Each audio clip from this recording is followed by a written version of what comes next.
ફરી એકવાર આજે આપણે એક્સપર્ટ લેક્ચરની અંદર જ્યારે ભેગા થયા છે તો ખાસ તો આપ સૌ બધાનું હાર્દિક સ્વાગત કરું છું અને અહીંયા આપણા જે મહેમાન અહીંયા પધાર્યા છે તો એકવાર જોરદાર તાળીઓથી એમનું આપણે અભિવાદન કરીશું.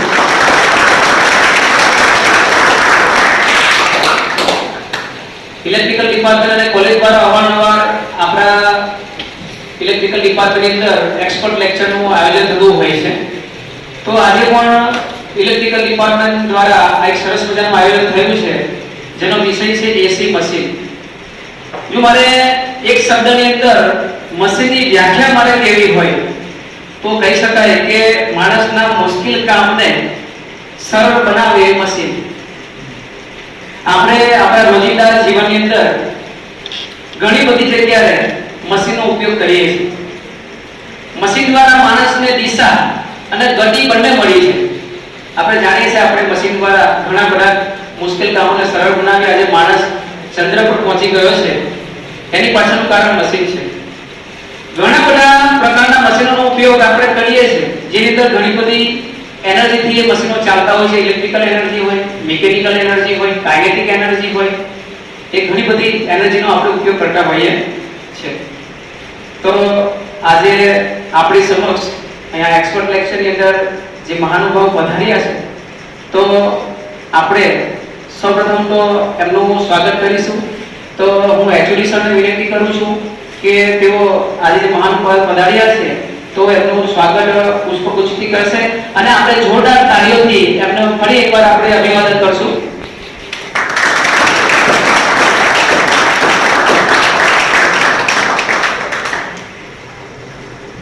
તો હું ટૂંકમાં એમનો આપણે થોડો પરિચય મેળવી લઈએ. તો એમનું નામ ડોક્ટર ચેતન કે લાલ સર. એમનું નેટિવ છે Valsad, Gujarat.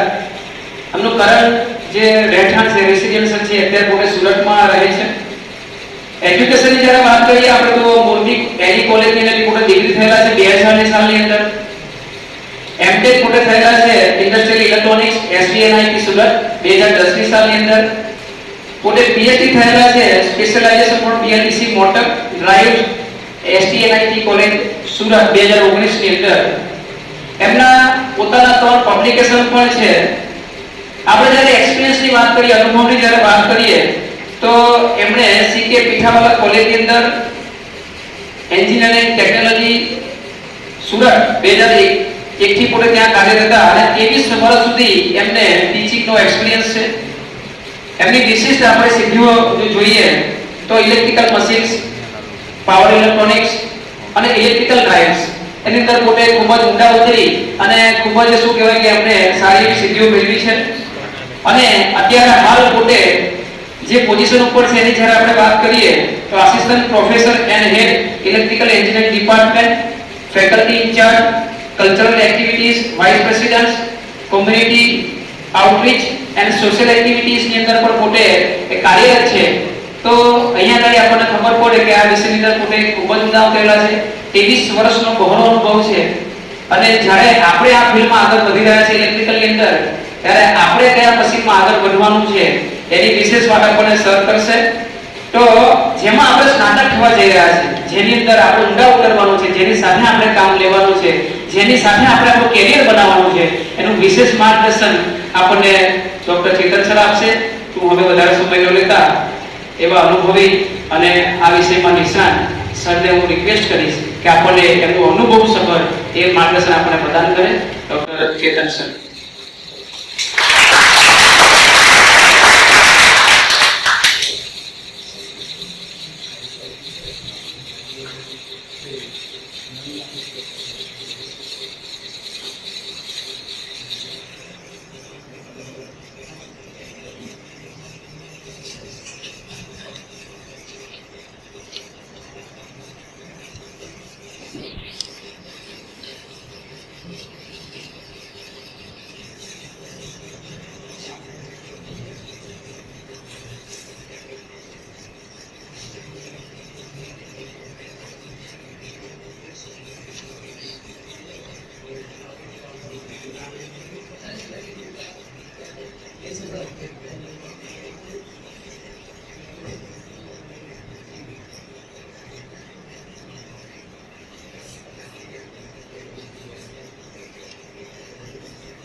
Respected another department, Mr. Vijay Patel, all the staff members of Electrical Engineering Department of Government Polytechnic Bharuch, KG Polytechnic Bharuch, and all the students.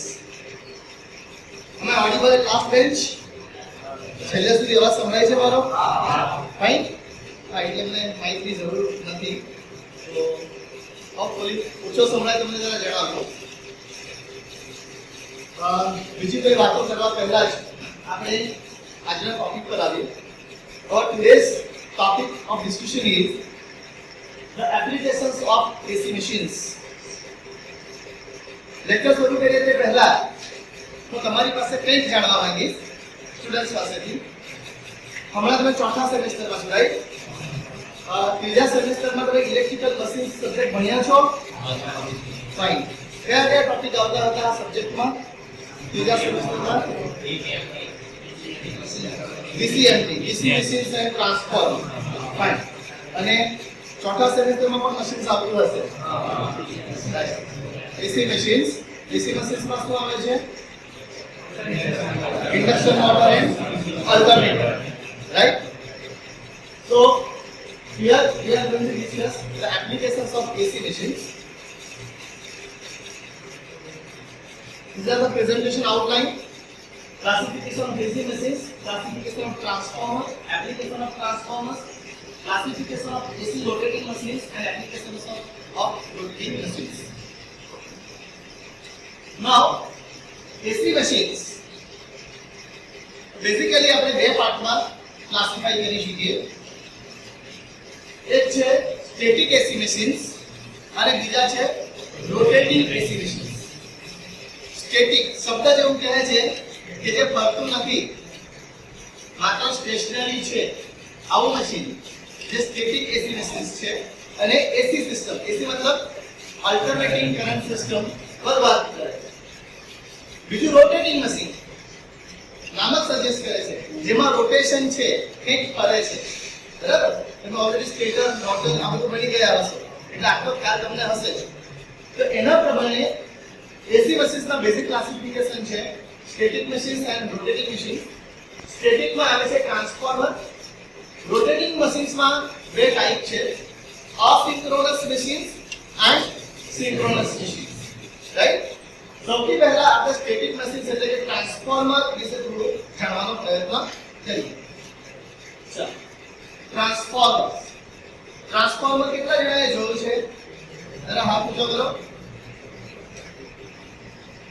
અમુક લોકો હજુ થોડા ડાઉટફુલ છે કે જોયું છે કે નહીં. સરસ.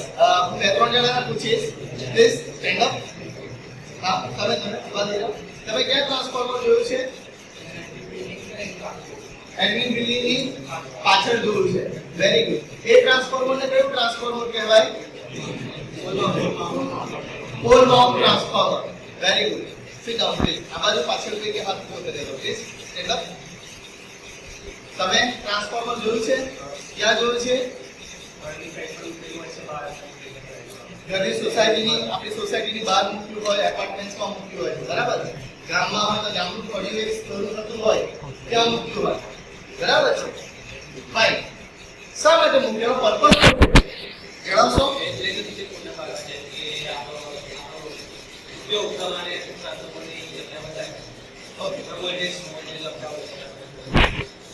Please sit down. What step આપણને સ્ટેપ ડાઉનમાં આપણા ઘર પાસે જે હોય છે અથવા આપણી કોલેજમાં જે છે એ કેવું હશે? સ્ટેપ અપ હશે કે step down? Step down. Very good. અને કેટલા વોલ્ટેજ થી કેટલા વોલ્ટેજ આપશે? 11 kV થી 440 volt. 11 kV replace to 400 or 415 or 440 volt. 440. 3 phase. Right? અને આપણને જે મળે છે તે શું મળે છે એમાંથી? 230 230 વોલ્ટ સિંગલ ફેઝ. બરાબર? ફાઇન. તો જે આપણને આઉટપુટ મળે છે, આપણે જે લઈએ છીએ સિંગલ ફેઝ, એ સિંગલ ફેઝમાં 3 ફેઝ RYB માંથી એક ફેઝ અને એક ન્યુટ્રલ આપણે લઈએ છીએ, રાઈટ? સો એ કનેક્શન કનેક્શન કેવું હોવું જોઈએ? Star. It is always star connected, કારણ star connection three phase 4 wire system offer કરે છે. એની સામે જે ઇનપુટ છે ટ્રાન્સફોર્મરનું એ કેવું હશે? Delta. So your transformer is delta star connection. બરાબર?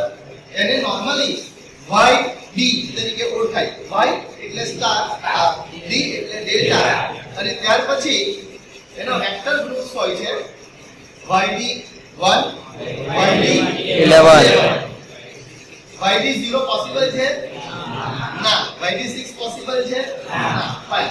સરસ. એટલે તમને બધાને ઘણી બધી ઇન્ફોર્મેશન છે, તો બધામાં એક વખત કાઢી થઈ જાય.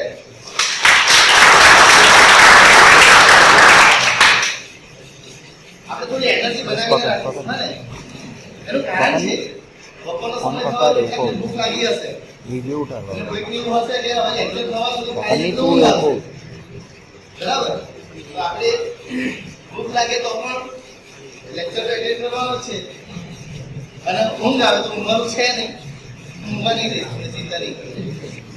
Okay, so let's proceed for the transformer. ટ્રાન્સફોર્મરના અલગ અલગ ક્લાસિફિકેશન છે. એમાં જે બેઝો ક્લાસિફિકેશન્સ છે એ આપણે અહીંયા આગળ કવર કર્યા છે. As per phase, single phase and three phase transformer. આ બહુ કન્વેન્શનલ ક્લાસિફિકેશન છે. થ્રી ફેઝ ને આપણે પોલીફેઝ ટ્રાન્સફોર્મર તરીકે પણ ઓળખીએ છીએ. સેકન્ડ છે એઝ પર કન્સ્ટ્રક્શન, કયા છે? Four type, shell type, right? બીજા બેરી ટાઈપ ને હોય છે, પણ જે બહુ નાની કેપેસિટી માટે યુઝ થાય છે એટલે અહીંયા આપણે રાખ્યા નથી. આપણે ઇન્ડસ્ટ્રીઝને ટાર્ગેટ કરીને આ ક્લાસિફિકેશન બનાવ્યા છે. એમાં જે નોર્મલી યુઝ થતા હોય છે આપણે આ મૂકીએ. Four type and shell type. As per voltage level already you know, step up and step down. And as per the applications, જે આપણો ટોપિક છે જેના પર આપણે વધારે ડિટેલમાં ડિસ્કસ કરવાના છે.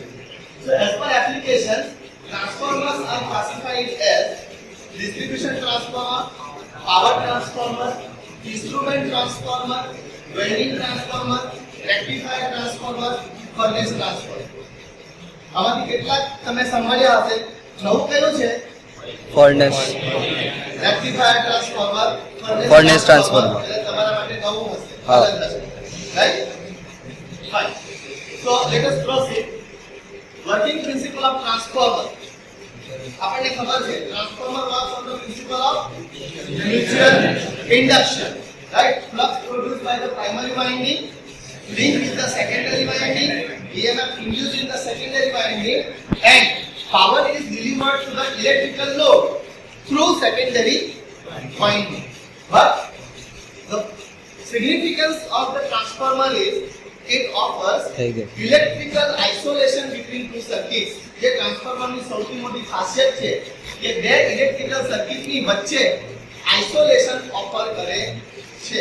અને એટલા માટે ઘણી વખત ટ્રાન્સફોર્મર પોતે ઇલેક્ટ્રિકલ સર્કિટમાં પ્રોટેક્ટિવ ડિવાઇસ તરીકેનું પણ કામ કરે છે, કે એક ડાયરેક્ટ ઇલેક્ટ્રિકલ સર્કિટમાં ફોલ્ટને ટ્રાન્સફર કરવા દેતો નથી. શા માટે? કારણ પ્રાઇમરી અને સેકન્ડરી બંને એકબીજાથી આઇસોલેટેડ છે. સો ટ્રાન્સફોર્મરનું બેઝિક કન્સ્ટ્રક્શન સ્ટ્રક્ચર આપણે આ રીતના બતાવીએ છીએ. દેખાય છે? કોર છે. બેટા તમે પીપીટી માટે રેકોર્ડ કરો છો? Fine. So continue. SPPT મળી ગયો. અમારે ચેનલ છે. ઓ સરસ.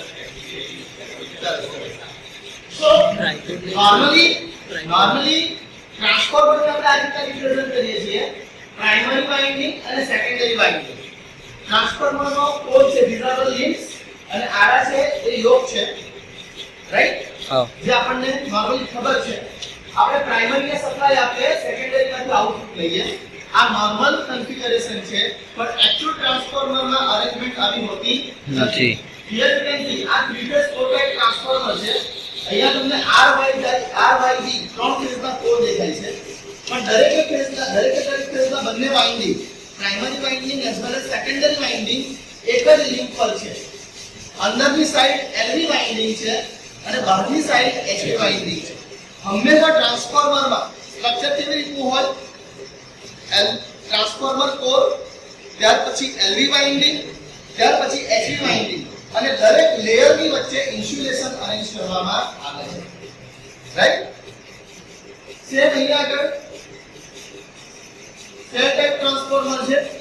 સેલ ટાઇપ ટ્રાન્સફોર્મરના 3 વિન્ડો છે. નોર્મલી સેલ ટાઇપ ટ્રાન્સફોર્મરમાં આપણે સેન્ડવિચ ટાઇપ વાઇન્ડિંગ પ્રિફર કરીએ. એટલે એમાં લેયર હોય. પહેલા ઉપર LV નું લેયર, પછી HV નું લેયર, પછી LV, પછી HV, પછી LV. આમ ઉપર અને નીચે LV હોય, વચ્ચે HV હોય અને LV હોય. તો આ રીતના LV HV આમ કરીને સેન્ડવિચ લેયરમાં અરેન્જ થયેલું હોય એટલે એને આપણે સેન્ડવિચ વાઇન્ડિંગ કહીએ છીએ. ઓકે, સો ટ્રાન્સફોર્મરનું જ્યારે મેન્યુફેક્ચરિંગ થાય ત્યારે એમાં આખું એસેમ્બલિંગ કેવી રીતના થાય? તમે ટ્રાન્સફોર્મર મેન્યુફેક્ચરિંગ ઇન્ડસ્ટ્રી વિઝિટ કરી છે? ના. વિઝિટેડ? ના. It's okay. હું પ્રયત્ન કરીશ કે તમને એક્ઝેક્ટલી ટ્રાન્સફોર્મરનું કન્સ્ટ્રક્શન અહીંયાથી ખબર પડી જાય. આ ટ્રાન્સફોર્મરના કોરની એસેમ્બલી છે. ટ્રાન્સફોર્મરનો કોર આ રીતના CR0 સિલિકોન સ્ટીલના સ્ટેમ્પિંગ્સથી બનાવવામાં આવે છે. Why we are using CR0 silicon steel? શા માટે CR0 સિલિકોન સ્ટીલ યુઝ કરીએ છીએ? Because એની પરમિયાબિલિટી ખૂબ વધારે છે અને હિસ્ટેરેસિસ નો નેરો છે એટલે એનો હિસ્ટેરેસિસ લોસ ઓછો થશે. તો હિસ્ટેરેસિસ લોસને ઓછો કરવા માટે આપણે CR0 સિલિકોન સ્ટીલ યુઝ કરીએ છીએ. આપણે સોલિડ કોર યુઝ નથી કરતા પણ આવી રીતના પાતળા 5 mm કે 3 mm ની થિકનેસના, right, less than 5 mm 3 mm ની રેન્જની થિકનેસના સ્ટેમ્પિંગ યુઝ કરીને સ્ટેમ્પિંગને એસેમ્બલ કરીને કોર બનાવીએ છીએ જે લેમિનેટેડ હોય છે. લેમિનેટેડ સ્ટેમ્પિંગ યુઝ કરવાનો પર્પસ શું છે? Very good. લેમિનેટેડ સ્ટેમ્પિંગ આપણે એડી કરંટને રિડ્યુસ કરવા માટે યુઝ કરીએ છીએ જેથી એડી કરંટ કોરમાંથી ઓછો પાસ થાય અને એના કારણે એડી કરંટ લોસ ઘટે. તો અલ્ટિમેટલી હિસ્ટેરેસિસ લોસ અને એડી કરંટ લોસ એટલે કે કોર લોસને ઘટાડવા માટે આપણે લેમિનેટેડ સ્ટેમ્પિંગનો યુઝ કરીએ છીએ અને આવા સ્ટેમ્પિંગને એસેમ્બલ કરીને આ રીતની કોર એસેમ્બલી બનાવવામાં આવે. હવે અહીંયા આગળ તમને અંદર બ્લુ કલર દેખાય છે. બ્લુ કલરનું વાઇન્ડિંગ છે એ તમારું LV વાઇન્ડિંગ છે. બહાર જે તમને બ્રાઉન કલરનું વાઇન્ડિંગ દેખાય છે HV વાઇન્ડિંગ છે. હંમેશા આ જ અરેન્જમેન્ટ હોય છે. કોર, ત્યાર પછી લેયર ઓફ ઇન્સ્યુલેશન, ત્યાર પછી LV, પછી લેયર ઓફ ઇન્સ્યુલેશન, પછી HV. આ પ્રમાણે ટ્રાન્સફોર્મર અસેમ્બલ કરવામાં આવે અને આ બંનેને જ્યારે ભેગા કરવામાં આવે ત્યારે પ્રેક્ટિકલ એસેમ્બલી તમારી કોર અને વાઇન્ડિંગની આ રીતના થાય. તો ટ્રાન્સફોર્મર માટે થઈને બેઝિક બે કોમ્પોનન્ટ ટ્રાન્સફોર્મરના છે, કોર અને વાઇન્ડિંગ. આ કોર અને વાઇન્ડિંગ અરેન્જ કરો એટલે તમારું ટ્રાન્સફોર્મર બની ગયું. યસ ઓર નો? પણ આટલું ચાલે? તમે જે બહાર ટ્રાન્સફોર્મર જોયા છે તે આવા દેખાય છે? આવા નથી દેખાતા. કંઈક અલગ દેખાય છે. બરાબર? કારણ કે આજે આખી એસેમ્બલી છે. આ એસેમ્બલીને એના જરૂરી એસેસરીઝ પ્રોવાઇડ કરવા પડે. સો લેટ અસ સી. અહીંયા આગળ તમે જોઈ શકો છો આ તમારો કોર છે, આ વાઇન્ડિંગ છે. આ કોર પર વાઇન્ડિંગને અરેન્જ કરવામાં આવશે. આ રીતના તમને વાઇન્ડિંગ દેખાશે. ઉપર તમારા ટર્મિનલ્સ છે વાઇન્ડિંગના LV અને HV ના અને ફાઇનલી તમે વિથ પેપર ઇન્સ્યુલેશન રેપ કરીને તમારી એસેમ્બલીને આ રીતના બનાવો છો.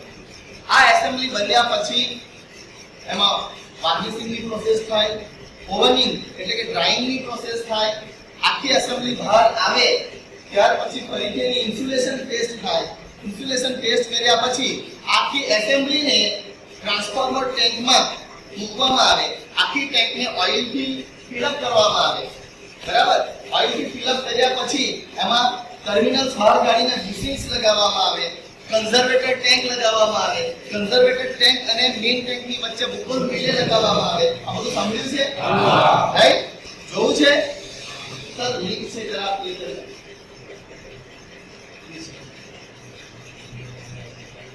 ઓકે.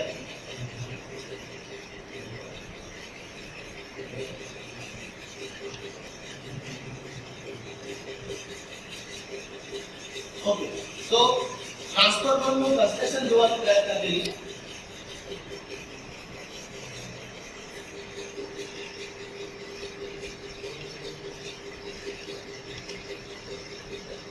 ઓકે. સો આ લેમિનેટેડ સ્ટેમ્પિંગ્સ થી તમારો કોર એસેમ્બલ થાય છે.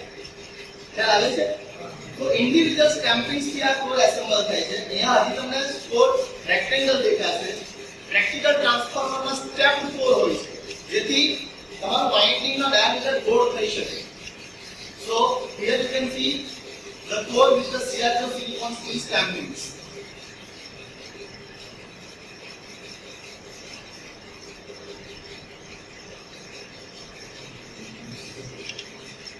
Okay. Stamping થઈ ગયા પછી એને ચેનલ માઉન્ટ કરવામાં આવે. ચેનલ માઉન્ટ કરીને ઉપર આ તમને અંદર LV વાઇન્ડિંગ, ત્યાર પછી ઇન્સ્યુલેશન નું લેયર, ત્યાર પછી HV વાઇન્ડિંગ. તમે કદાચ કંડક્ટરની સાઈઝ જોઈ હશે તો LV માં કંડક્ટરનો ડાયામીટર વધારે હતો અને HV માં ઓછો છે. શા માટે તે પછી ડિસ્કસ કરીએ આપણે. ઓકે, તો આ થઈ ગઈ તમારી ટ્રાન્સફોર્મર એસેમ્બલી. આ એસેમ્બલીને ગ્રાઇન્ડ કરવામાં આવે, ઓવરિંગ કરવામાં આવે, જે વાત કરી તે પ્રમાણે. ત્યાર પછી આ ટ્રાન્સફોર્મર ટેન્ક છે. આ ટ્રાન્સફોર્મર ટેન્કમાં તમારી આખી એસેમ્બલીને પ્લેસ કરવામાં આવે. What is this?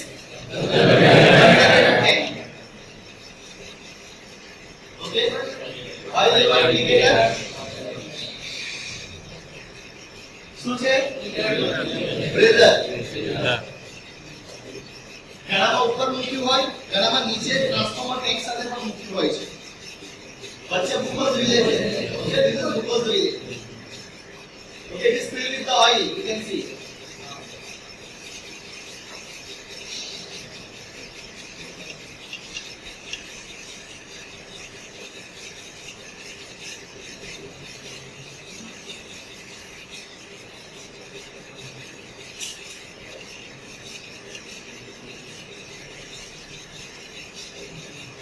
Okay, what are this? Bushing. Transformer ના ટર્મિનલ્સ ના કનેક્શન અંદરથી bushing ના લીડ પર આવશે. Bushings are also oil filled bushing, right? Bushings ની સાઈઝ પણ તમે જુઓ અલગ અલગ છે. આમાં HV ના કયા અને LV ના કયા તમે મને કહેશો? નાના HV ના. LV. આ પ્રશ્ન તમારા માટે છે, વિચારવાનું. HV ના નાના હોય કે LV ના નાના?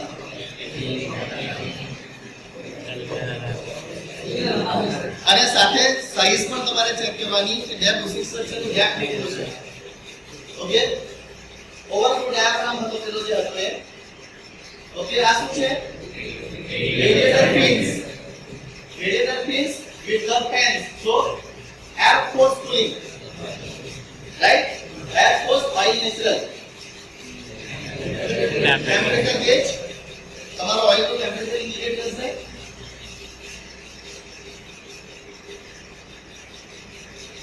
ओके, ड्रेन आउट वाल्व જ્યાંથી ઓઇલ બહાર કાઢવાનું, ડ્રેન ઇન વાલ્વ જ્યાંથી તમે ઓઇલ અંદર ભરી શકશો.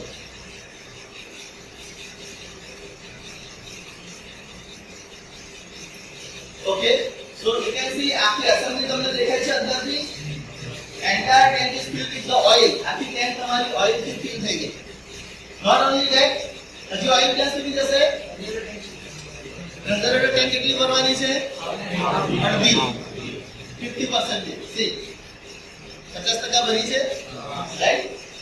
સો I think this illustration is sufficient to understand how a large size transformers are manufactured, right? Because relay તમને આમાં દેખાય, તમને આમાં બુકોઝ રિલે દેખાય, પણ તમારા ઘર પાસે જે કે તમારી કોલેજમાં જે ટ્રાન્સફોર્મર છે એમાં બુકોઝ રિલે શોધવા જજો, મળશે નહીં મળશે. So bukose relays are normally there in power transformer, is not there in a distribution transformer. Okay. So ખ્યાલ આવે છે ટ્રાન્સફોર્મર નું મેન્યુફેક્ચરિંગ આખી કેવી રીતનું છે, ખબર પડે છે? ફાઇન. પેલો પ્રશ્ન તમારે જાતે આન્સર શોધવાનો છે. બુશિંગ્સ, LV ના બુશિંગ્સ કેવા હોય અને HV ના બુશિંગ્સ કેવા હોય. Okay. So let us come to the important point. because તમે થિયોરિટિકલ સ્ટડી કર્યો છે, પણ ટ્રાન્સફોર્મર રિયલ એપ્લિકેશનમાં કેવી રીતના યુઝ થશે, બરાબર, અને ક્યાં ક્યાં એ ઇફેક્ટિવલી રોલ પ્લે કરે છે ઇલેક્ટ્રિકલ સિસ્ટમમાં, તે આપણે જાણવાનું છે. નાના ટ્રાન્સફોર્મર પ્રોજેક્ટ્સ માટે આપણે યુઝ કર્યા છે, બરાબર. એ સેલ ટાઇપ ટ્રાન્સફોર્મર હોય છે. આપણે નાના ટ્રાન્સફોર્મરનું ડિસ્કશન અત્યારે કરવાના નથી, બરાબર. આપણે જે ડિસ્કશન કરીશું એ large capacity to medium capacity transformers જે યુઝ થાય છે એનું ડિસ્કશન કરીશું. સો applications as it was listed previously: distribution transformer, power transformer, instrument transformer, welding, rectifier and furnace transformer. આ કેટલીક એપ્લિકેશન્સ આપણે ડિરાઈવ કરી છે મહત્વની જે ઇન્ડસ્ટ્રીઝમાં યુઝ થાય છે જેના ઉપર આપણે થોડું ડિસ્કશન કરીએ. આ ડાયાગ્રામ લગભગ બધાને ખબર હશે શું છે? Is a single line diagram, generation, transmission and distribution. અને આજે આપણી જીટીડી સિસ્ટમ છે, જનરેટર, ટ્રાન્સમિશન એન્ડ ડિસ્ટ્રીબ્યુશન. આ આખી ઇલેક્ટ્રિકલ પાવર સિસ્ટમ ટ્રાન્સફોર્મર વિના અધૂરી છે. આ સિસ્ટમમાંથી તમે ટ્રાન્સફોર્મરને કાઢી નાખો એટલે આખી સિસ્ટમ ચેન્જ થઈ જાય. આપણે હમણાં વાત કરી ને, આપણું ડિસ્ટ્રીબ્યુશન ટ્રાન્સફોર્મર છે 11 kV બાય 415 વોલ્ટ અથવા તો 400 volt. Yes or no? Right. અને પાવર પ્લાન્ટમાં જે પાવર જનરેટ થાય છે, પાવર પ્લાન્ટમાં જે પાવર જનરેટ થાય છે એ જે જનરેટરનો આઉટપુટ વોલ્ટેજ છે એ કેટલો છે? 11 kV.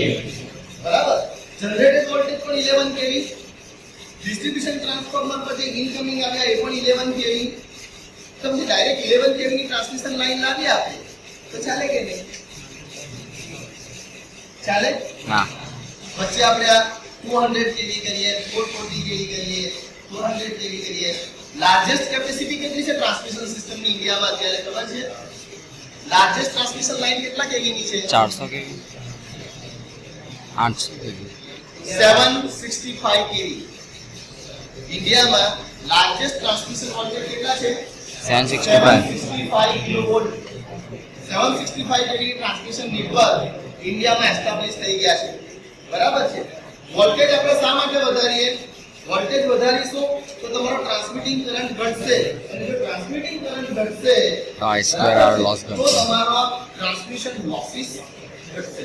So ultimately to increase the power transmission efficiency, what we are doing, we are stepping up the voltage for the large transmission system. બરાબર. અને ફરીથી જ્યારે ડિસ્ટ્રીબ્યુશન પર આવીએ ત્યારે એ જ વોલ્ટેજને પાછા ઘટાડીને આપણા રિક્વાયર્ડ લેવલ પર લાવી અને આપણે એને કન્ઝ્યુમરને આપીએ છીએ. Right. So here let S C તમારું પહેલું ટ્રાન્સફોર્મર તમારી સિસ્ટમમાં ક્યાં આવે? જનરેટર પછીનું ઇમિડિયેટ ટ્રાન્સફોર્મર છે આ તમારું, એ તમારું જીટી યુનિટ કહેવાય. જનરેટર ટ્રાન્સફોર્મર યુનિટ, અને એ પાવર પ્લાન્ટનો ભાગ કહેવાય. That transformer is not a part of transmission network. A transformer તમારો પાવર પ્લાન્ટનો ભાગ કહેવાય અને એને જીટી યુનિટ કહેવાય, જનરેટર ટ્રાન્સફોર્મર યુનિટ. ઘણી વખત આ જનરેટરને ટ્રાન્સફોર્મરનું પ્રોટેક્શન કમ્બાઈન્ડ આપવામાં આવે છે. એકલા જનરેટરનું નહીં, એકલા ટ્રાન્સફોર્મરનું નહીં, પણ બંનેના કમ્બાઈન્ડ પ્રોટેક્શન પણ ડિઝાઇન કરેલા હોય છે, જેને જનરેટર ટ્રાન્સફોર્મર પ્રોટેક્શન કહેવાય. હવે નોર્મલી જે જનરેટરના વોલ્ટેજ છે આપણા ઇન્ડિયામાં આપણે કહીએ છીએ 11 kV, but the practical figures are different. 11 kV is there, another is 13.8 kV, 15.2 kV. બરાબર. આટલા રેટિંગના આટલા જનરેટેડ વોલ્ટેજ રેટિંગ્સ આપણને અલગ અલગ પાવર પ્લાન્ટમાં વિઝિટ કરીશું તો આપણને જોવા મળશે. પણ એનાથી વધારે વોલ્ટેજ રેટિંગના જનરેટર ડિઝાઇન કરતા નથી, કારણ કે એના ડિઝાઇન કન્સિડરેશનમાં પણ બહુ મોટો ચેન્જીસ કરવા પડે છે. ઓકે. હવે આજે તમારું પહેલું ટ્રાન્સફોર્મર છે પાવર ટ્રાન્સફોર્મર, જે જનરેટ પાવર થાય છે તેને સીધો ટ્રાન્સમિટ કરે છે. રાઈટ. જનરેટરમાં જે પાવર જનરેટ થશે એ બધાને ટ્રાન્સમિટ કરવાની જવાબદારી કોની છે? આ ટ્રાન્સફોર્મરની.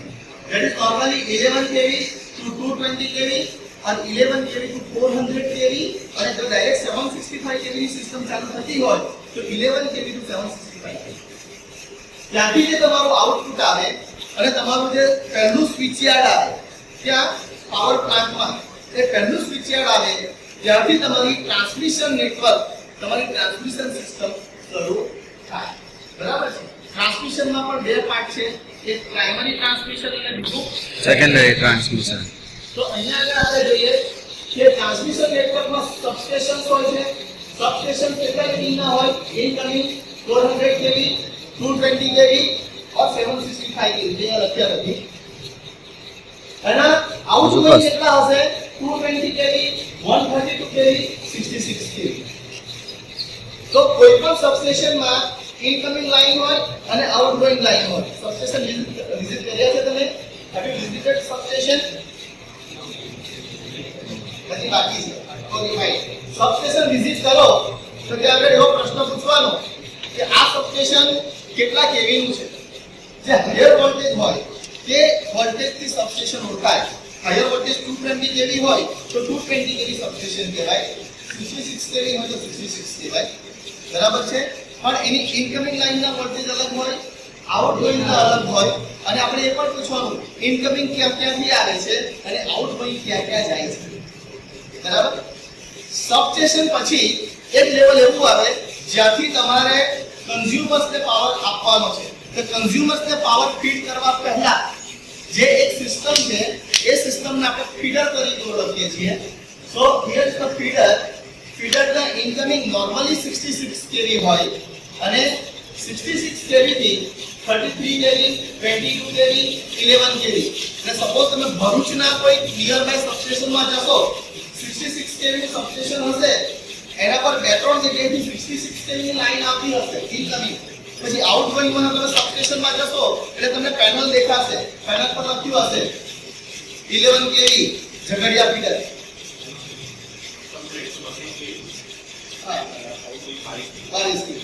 રાઈટ. તો અલગ અલગ એરિયામાં જ્યાં તમારો પાવર ફીડ થતો હોય એ ફીડરના પેનલ્સ તમને સબસ્ટેશનમાં દેખાશે. મતલબ કે હવે કન્ઝ્યુમરને ત્યાંથી જવાનું શરૂ થયું. તો that of cut feeder. Right. Feeders પછી છેલ્લે તમારું ડિસ્ટ્રીબ્યુશન આવે. ડિસ્ટ્રીબ્યુશનનો ઇનકમિંગ 22 કેવી છે ઓર 11 કેવી છે. બંને પોસિબલ છે. 22 કેવી ઓર 11 કેવી. એનો આઉટગોઈંગ છે 415 ઓર 440 વોલ્ટ. હવે આ 415 થી 440 વોલ્ટ જે છે એ ડોમેસ્ટિક કન્ઝ્યુમર્સ આપણે જે ઘરે યુઝ કરીએ અથવા કોમર્શિયલ ફિલ્ડમાં જે યુઝ કરીએ એના માટે છે. પણ ઇન્ડસ્ટ્રીઝ માટે માત્ર 415 કે 440 હોતા નથી. It may be directly consumed at 11 kV or 3.3 kV or 6.6 kV. જેવી ઇન્ડસ્ટ્રીઝના જે ઇક્વિપમેન્ટ છે એની રિક્વાયરમેન્ટ એના પ્રમાણે આ વોલ્ટેજ રેટિંગ્સ માટે અલગ અલગ ટ્રાન્સફોર્મર ઇન્ડસ્ટ્રીના પોતાના પ્રીમાઇસીસમાં ઇન્સ્ટોલ કરવા પડે છે. સપોઝ ઇન્ડસ્ટ્રીઝમાં 3.3 kV ની મોટર છે તો 3.3 kV માટે ઇન્ડસ્ટ્રીઝે પોતે 11 kV બાય 3.3 kV નું ટ્રાન્સફોર્મર ઇન્સ્ટોલ કરવું પડશે. રાઈટ. ફાઇન. સો આનાથી તમે બધા વાકેફ છો? શું છે? Pole mounted transformer. બરાબર. હવે થોડા સ્ટ્રક્ચરમાં ચેન્જ આવ્યો છે. હવે માઉન્ટેશન પર મૂકીને ફરતે ફેન્સિંગ કરવામાં આવે છે. બરાબર. એટલે પહેલા પોલ માઉન્ટેડ આ સ્ટ્રક્ચર બહુ પોપ્યુલર છે. પણ અહીંયા જે આપણને ટ્રાન્સફોર્મર દેખાય છે એ નાનું ટ્રાન્સફોર્મર 25 થી 50 kV ની કેપેસિટીનું હશે. પણ અહીંયા જોઈએ ડિસ્ટ્રીબ્યુશન ટ્રાન્સફોર્મર હોય તો પાવર રેટિંગ 25 kVA થી 500 kVA સુધીનું હોઈ શકે. જરૂર પડે તો એના કરતાં વધારે કેપેસિટીનું પણ લઈ શકાય. Incoming voltage 11 kV or 22 kV. Outgoing voltage secondary 415 થી 440. પણ જે તમને કહ્યું ઇન્ડસ્ટ્રીઝની રિક્વાયરમેન્ટ પ્રમાણે આ વોલ્ટેજમાં ચેન્જીસ પોસિબલ છે. Location near by society or apartment or in the village. અને જ્યાં ઇન્ડસ્ટ્રીયલ કન્ઝ્યુમર છે ત્યાં ઇન્ડસ્ટ્રીના પ્રીમાઇસીસમાં. Purpose to deliver power to domestic or industrial consumer. બરાબર. ઇન્ડસ્ટ્રીયલ કન્ઝ્યુમર અથવા તો ડોમેસ્ટિક કન્ઝ્યુમરને પાવર ફીડ કરવા માટે આ તમારું ડિસ્ટ્રીબ્યુશન ટ્રાન્સફોર્મર યુઝ થાય છે. So it's a small capacity transformer. આપણે જે આખું સ્ટ્રક્ચર જોયું જેમાં કન્ઝર્વેટર બહુ નાના ટ્રાન્સફોર્મર હોય આમાં તમને કન્ઝર્વેટર પણ નથી દેખાતું. You can't see the conservator. Right? તમને રેડિએટર પિન્સ પણ નથી દેખાતી. સાઈડમાં ખાલી તમને આ કોરોગેટેડ ટેન્ક બનાવેલી છે. કોરોગેટેડ ટેન્ક પછી એડિશન થાય કુલિંગ ટ્યુબ્સ. કુલિંગ ટ્યુબ પછી એડિશન થાય રેડિએટર પિન્સ. બરાબર. એટલે ANOL air natural oil natural. પછી ફેન લાગી એર પોસ્ટ ઓઇલ નેચરલ. બરાબર. પછી પંપ લાગે ઓઇલના સર્ક્યુલેશન માટે એટલે એર પોસ્ટ ઓઇલ પોસ્ટ. આમ ધીમે ધીમે તમારી કુલિંગ સિસ્ટમ ટ્રાન્સફોર્મરના રેટિંગ અને હીટ જનરેશન પ્રમાણે વધતી જાય છે. ઓકે, આ સીન તમે જોયો હશે. હા. હજી તમે સબસ્ટેશન વિઝિટ કરશો તો તમને આ રીતનું એક સ્ટ્રક્ચર જોવા મળશે જ્યાં ઇનકમિંગ લાઈન છે જે ત્યાંથી આ જો આ ટાવર્સ દેખાય છે બધા, આ ટાવર્સથી તમારી ઇનકમિંગ લાઈન આવે છે અને ત્યાંથી આ તમારી જે વે છે આમાં અલગ અલગ વે હોય એટલે એક જ સબસ્ટેશનમાં જેટલી વે હોય એટલે વે પ્રમાણે તમારા ટ્રાન્સફોર્મર કનેક્ટ થયેલા હોય છે, રાઈટ? તો આ જે બધા ટ્રાન્સફોર્મર તમને દેખાય છે આ બધા ટ્રાન્સફોર્મર પાવર ટ્રાન્સફોર્મર છે. અહીંયા ધ્યાનથી જોશો તો તમને કન્ઝર્વેટર ટેન્ક, રેડિએટર ફિન્સ બધું જ દેખાશે, right? So large capacity transformer. So power rating is in terms of 1 MVA to 500 MVA, voltage rating 400 kV, 220 kV, 132 kV, 66 kV at primary side, outgoing secondary 220 kV, 132 kV, 66 kV. Location is normally there in substation. It is normally there in substation. Purpose: transmit the power through electric grid and deliver power to feeders. Feeders આવે ત્યાંથી તમારી distribution system કામ કરે. Feeders જ્યાંથી તમારું શરૂ થયું ત્યાંથી તમારું ડિસ્ટ્રીબ્યુશન નેટવર્ક શરૂ થઈ ગયું. શા માટે? Because feeders is particularly looking for delivering power to the consumers, right? એનો પર્પઝ જ છે કન્ઝ્યુમરને પાવર ડિસ્ટ્રીબ્યુટ કરવાનો. ઓકે, હવે એક મહત્વની વસ્તુ અહીંયા આપણે સમજવાની છે. ડિસ્ટ્રીબ્યુશન ટ્રાન્સફોર્મર અને પાવર ટ્રાન્સફોર્મર આ બંનેની એફિશિયન્સી વિશે થોડું નોલેજ આપણને હોવું જોઈએ. ડિસ્ટ્રીબ્યુશન ટ્રાન્સફોર્મર આપણા ઘરની નજીક લાગે છે, બરાબર? હમણાં ઉનાળો ચાલે એટલે રાત્રે બધાના એસી ચાલુ થઈ જાય. હવે તો લગભગ બધાના ઘરે છે, બરાબર? રાત્રે એસી ચાલુ થઈ જાય, લોડ વધી જાય એકદમ. સવારે મળસ કે બધા એસી બંધ થઈ જાય, લોડ સડનલી ડાઉન, બરાબર છે? પાછી સવારમાં મોટર ચાલુ થાય 9 થી 10 માં કે 8 થી 10 માં બધાના ઘરે પાણી ભરવા માટે, એટલે પાછો લોડ ઇલેક્ટ્રિકલ લોડ વધી જાય, બરાબર? 10 વાગે 9 વાગે એટલે બધા મોટર પંખા બંધ કરીને 25-20% લોકો ઘરે તાળું મારીને ઓફિસે થાય છે. આવું પ્રેક્ટિકલ સિચ્યુએશન. હવે તમે ડિસ્ટ્રીબ્યુશન ટ્રાન્સફોર્મર પર જે લોડનું વેરિએશન આવે છે તે જુઓ. શું થાય છે? ઘણી વખત એ ટ્રાન્સફોર્મર બહુ ઓછા લોડ પર ઓપરેટ થતું હોય અને ઘણી વખત બહુ વધારે લોડ પર ઓપરેટ થતું હોય. Not only that, season to season પણ વેરી થાય. આપણી 3 સીઝન છે, શિયાળો, ઉનાળો અને ચોમાસું, બરાબર છે? શિયાળામાં પાવર કન્ઝમ્પશન એકદમ ઘટી જાય, ઉનાળામાં વધી જાય. એમાં પાછી ટાઈમની પીરિયોડિસિટી. તમે ઓલ ડે એફિશિયન્સી આવું સાંભળ્યું હશે. આવે છે ઓલ ડે એફિશિયન્સી? 24 કલાકના ડ્યુરેશનમાં ટ્રાન્સફોર્મર તથા લોડના વેરિએશનની આધારે 24 કલાકમાં જે લોડ કન્ઝ્યુમ થયો, બરાબર, એના પ્રમાણે ટ્રાન્સફોર્મરની જે એફિશિયન્સી ડિરાઈવ કરવામાં આવે એને ઓલ ડે એફિશિયન્સી કહેવાય.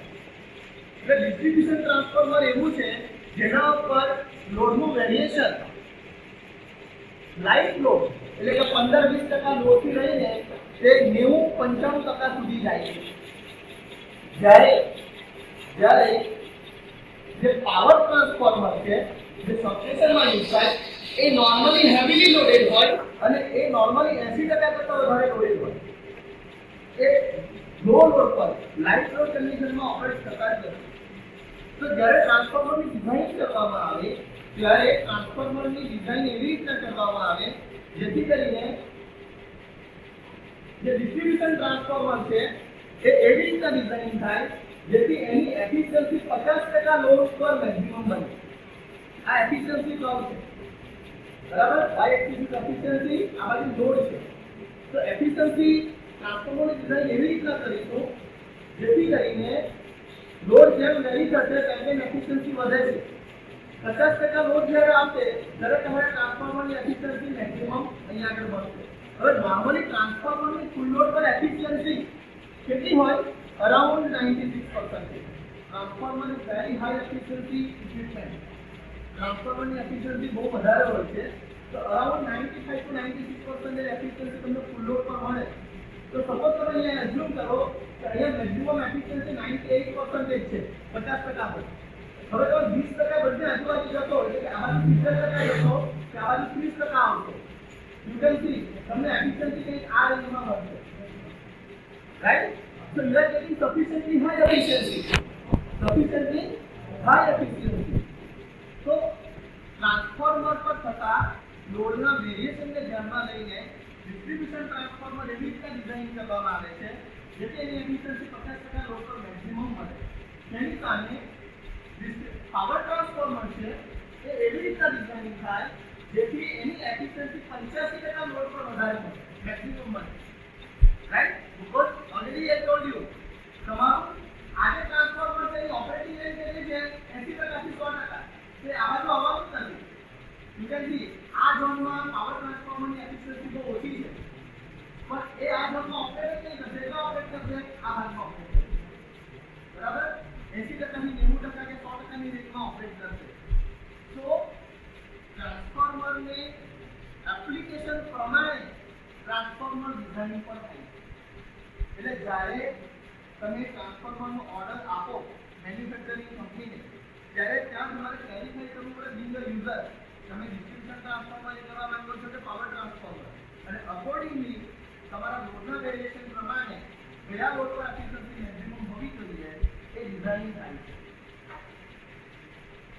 ઓકે, હવે નેક્સ્ટ ટ્રાન્સફોર્મર છે ઇન્સ્ટ્રુમેન્ટ ટ્રાન્સફોર્મર. ઇન્સ્ટ્રુમેન્ટ ટ્રાન્સફોર્મરમાં નોર્મલી બે આપણે કેટેગરાઇઝ કરીએ છીએ, CT and PT, current transformer and potential transformer. Have you heard about it? CT? ખબર છે? Fine. CT અને PT, current transformer, PT potential transformer, આનો પર્પસ પાવર ટ્રાન્સફર કરવા માટે નથી. These transformers are not designed for the transfer of power. These are designed only and only either to measure current and voltage or to feed relays, protective relays in the system, in the substation, right? So CT used to measure current and supply current to protective relay, convert very high current to the range of 5 ampere, એટલે એનો incoming current thousands of ampere હશે. 1000 ampere 2000 ampere possible છે, very high current. પણ એનો secondary current હંમેશા કેવો હશે? બહુ ઓછો, નિયર 5 ampere. અને CT ને ક્યારેય પણ ઓપન રાખવામાં આવતી નથી. It can not be kept open. જો CT ને ઓપન રાખશો તો સેકન્ડરી વોલ્ટેજ એટલા બધા વધી જશે કે તમારો ટ્રાન્સફોર્મરનો CT નો કોર સેચ્યુરેટ થઈ જશે અને કોરમાં વાઇબ્રેશનના કારણે કોર ડેમેજ થઈ જશે. એટલે CT is always with burden. આવું કહેવાય. બર્ડન એટલે શું? લોડ. CT નો બર્ડન એટલે CT પર કનેક્ટ કરેલો લોડ. લોડ તરીકે શું હોય? क्या ए मीटर હોય અથવા તો રિલે હોય. તો CT ના સેકન્ડરીમાં હંમેશા રિલે અથવા તો એ મીટર લાગેલું હોવું કમ્પલસરી છે કે એમને CT ને ટેસ્ટ ના કરી શકે. બીજી બાજુ PT પોટેન્શિયલ ટ્રાન્સફોર્મર છે, used to measure voltage and supplying voltage to protection relay if needed. Convert very high voltage to 110 volt AC. High voltage તમારા ઇનકમિંગમાં હાઈ વોલ્ટેજ આવે છે, it should be 220 kV, 66 kV, 132 kV. પણ આ કોઈપણ વોલ્ટેજને એ direct 110 volt AC માં convert કરશે. It is normally open and cannot be short circuit. અહીંયા CT કરતા અલગ છે. આને શોર્ટ સર્કિટ કરવામાં આવતું નથી. એની એક્રોસ વોલ્ટમીટર લગાવવામાં આવે અથવા તો રિલેની વોલ્ટેજ કોઇલ લગાવવામાં આવે. और वोल्टमीटर હોય કે વોલ્ટેજ કોઇલ હોય એનો ઇમ્પિડન્સ બહુ વધારે હોય. Its impedance is very high, so it is treated as the open circuited. So PT હંમેશા open circuited હોય, CT હંમેશા short circuited, right? ચલ, so here you can see આને તમારું CT છે. CT નું તમારું જે એકજ કંડક્ટર છે, CT નું નોર્મલી તમે જોયો હશે આ રીતનો તમારો કોર છે, રાઈટ? અને કોરમાંથી તમારો પ્રાઇમરી કંડક્ટર અંદરથી પાસ થાય છે. તો સિંગલ કંડક્ટર પ્રાઇમરી. CT માં હંમેશા પ્રાઇમરી વાઇન્ડિંગમાં એક જ ટર્ન હોય છે. એક ટર્ન એટલે નથિંગ, તમારો ટ્રાન્સમિશન લાઇનનો વાયર, બરાબર? રાઈટ? એનો કરંટ હેવી છે, અને કોર ઉપર બીજા નંબર્સ ઓફ ટર્ન માઉન્ટ કરેલા હોય. એટલે ટ્રાન્સફોર્મરના કન્સેપ્ટમાં જોઈએ ટર્ન ઓછાથી વધારે થતા હોય તો એને સ્ટેપ અપ ટ્રાન્સફોર્મર કેમ કે step down Step up. Step up. Step up the current Step down. down, right? સમજાય છે? એટલે સિટીમાં શું હોય, પ્રાઇમરીમાંથી એક જ કંડક્ટર પાસ થાય એટલે સિંગલ ટર્ન, સેકન્ડરીમાં બહુ બધા ટર્ન છે એટલે એના કારણે જે વોલ્ટેજ ઇન્ડ્યુસ થશે સેકન્ડરીમાં એ વધારે થશે પણ કરંટ એકદમ ઘટી જશે અને અહીંયા પર્પઝ આપણો કરંટનો છે, રાઈટ? કારણ કે વોલ્ટેજ ગમે એટલા વધે આપણે સેકન્ડરીને શોર્ટ કરવાના છીએ એટલે વોલ્ટેજ કોઈ પણ શોર્ટ સર્કિટ હોય એનો વોલ્ટેજ કેટલો થઈ જાય? 0. Short circuit potential is always 0. તો સીટી ના સેકન્ડરી ના વોલ્ટેજ કેટલા? ખાલી કોન્સ્ટન્ટમાં જોઈએ તો બહુ વધારે, ઓપન રાખીએ તો પણ બર્ડન લગાવીએ એટલે 0. બીકોઝ બર્ડન ના કારણે સીટી શોર્ટ સર્કિટ થઈ જાય છે. ખ્યાલ આવે છે? રાઈટ? ઓકે. સીટી ને તમે સબસ્ટેશનમાં જતો ઓળખવાનો હોય તો કેવી રીતના ઓળખશો? સીટી અને પીટી, સીટી અને પીટી સગા ભાઈ ને અને ઓળખાય નહીં તરત, હા લા ટ્વિન્સ બ્રધર હોય ને તેવું ઓળખાય નહીં તરત પણ ઓળખવાનું હોય તો અહીંયા તમે જુઓ આ તમને ઇનકમિંગ અને આઉટગોઈંગ ટર્મિનલ દેખાય છે. સિંગલ પાછું હું કાઢી આપણે કહીએ છીએ ત્યાં તમારી ટ્રાન્સમિશન લાઈન છે, 3 ફેઝ ની સીટી છે, આ હોય એની અને આ ઇનકમિંગ કંડક્ટર, આ આઉટગોઈંગ કંડક્ટર. આના પરથી તમને સીટી ઓળખાઈ જશે કે આ સીટી છે. હવે જો ઉપર નીચે જો સીટી અને પીટી માં કઈ ફરક દેખાય છે? ઓલમોસ્ટ સિમિલર છે, ઓલમોસ્ટ સિમિલર, બરાબર છે. પીટી માં પ્રાઇમરી સાઇડ પર ટર્ન્સ વધારે હશે અને સેકન્ડરી પર ટર્ન્સ ઓછા હશે, વોલ્ટેજ રિડ્યુસ કરીને આપવાના છે. હવે એનો જે સેકન્ડ ટર્મિનલ છે એ બીજા પીટી સાથે ત્યાં સ્ટારમાં કનેક્ટ થયેલો હોય અને ત્યાંથી ગ્રાઉન્ડ થાય એટલે તમે પીટી જોશો તો પીટી તમને સબસ્ટેશનમાં આવી દેખાશે ઉપરથી એક જ લીડ જે તમારી ટ્રાન્સમિશન લાઈન જતી હોય તેમાંથી ટર્મિનલને ટેપ કરીને એના માથા પરથી આ રીતના આપવામાં આવે. તો આ બે સ્ટ્રક્ચરને તમે ધ્યાનથી જોશો તો અહીંયા ઇનકમિંગ આઉટગોઈંગ ટર્મિનલ દેખાય છે, અહીંયા માત્ર ઇનકમિંગ ઉપરથી આવે છે, ટેપ થઈને આવે છે. તો આના પરથી તમે સબસ્ટેશનમાં સીટી અને પીટી ની ઓળખ કરી શકો, રાઈટ? તો આપણે ક્લાસમાં સીટીપીટી ભણીએ છીએ પણ સબસ્ટેશનમાં જઈશું અને આપણને આમાં સીટીપીટી ઓળખી બતાવો તો એનો ડાયરેક્ટ આઇડેન્ટિફિકેશન કોઈ નથી, બરાબર? એટલે સરખા જ છે. Right. Next let us come to the welding transformer. It's a low power application of the transformer. પણ અહીંયા આપણે એટલા માટે મૂક્યું છે કારણ કે ઘણી જગ્યાએ આ ટ્રાન્સફોર્મરનો યુઝ થાય છે. Normally it is a three phase shell type transformer और single phase shell type transformer જેવી જેવી વેલ્ડિંગ ની પ્રીમાઇસીસ નોર્મલી આપણે જે ડોમેસ્ટિક લેવલ આપણને જે દેખાતા હોય છે વેલ્ડિંગ ટ્રાન્સફોર્મર ઇલેક્ટ્રિક વેલ્ડિંગ જે લોકો કરે છે તમે બ્લુ કલરના બોક્સ જોયા હશે, બરાબર? આ single phase shell type transformer છે. ઇન્ડસ્ટ્રીઝ ની અંદર થ્રી ફેઝ વેલ્ડિંગ ટ્રાન્સફોર્મર્સ નો પણ યુઝ થાય છે. Here you can C it is a step down transformer with large numbers of primary winding turns with very thin wire. અહીંયા પણ તમારા primary side turns ખૂબ વધારે છે, a secondary winding with less number of turns and high cross section area at the other arm, so winding can deliver very high current at small voltage. હવે અહીંયા અગર high current produce કરવાનો છે ઓછા voltage પર, purpose શું છે? Welding કરવાનું છે. વેલ્ડિંગ કરવા માટે આર્ક પ્રોડ્યુસ થવો જોઈએ, વેલ્ડિંગ કરવા માટે આર્ક પ્રોડ્યુસ થવો જોઈએ. તો પર્પસ શું છે તમારો? તમે વેલ્ડિંગ કરતા જોયું હશે બધાએ. વેલ્ડિંગ વાળો શું કરે? એક ક્લેમ્પ લઈને ક્લેમ્પમાં એક રોડ લગાવે, જસરનો. હવે આ રોડ જેવો ક્લેમ્પ સાથે કનેક્ટ થાય છે ઇલેક્ટ્રિફાઈ થઈ જાય, જે વોલ્ટેજ છે વોલ્ટેજ એમાં આવી જાય.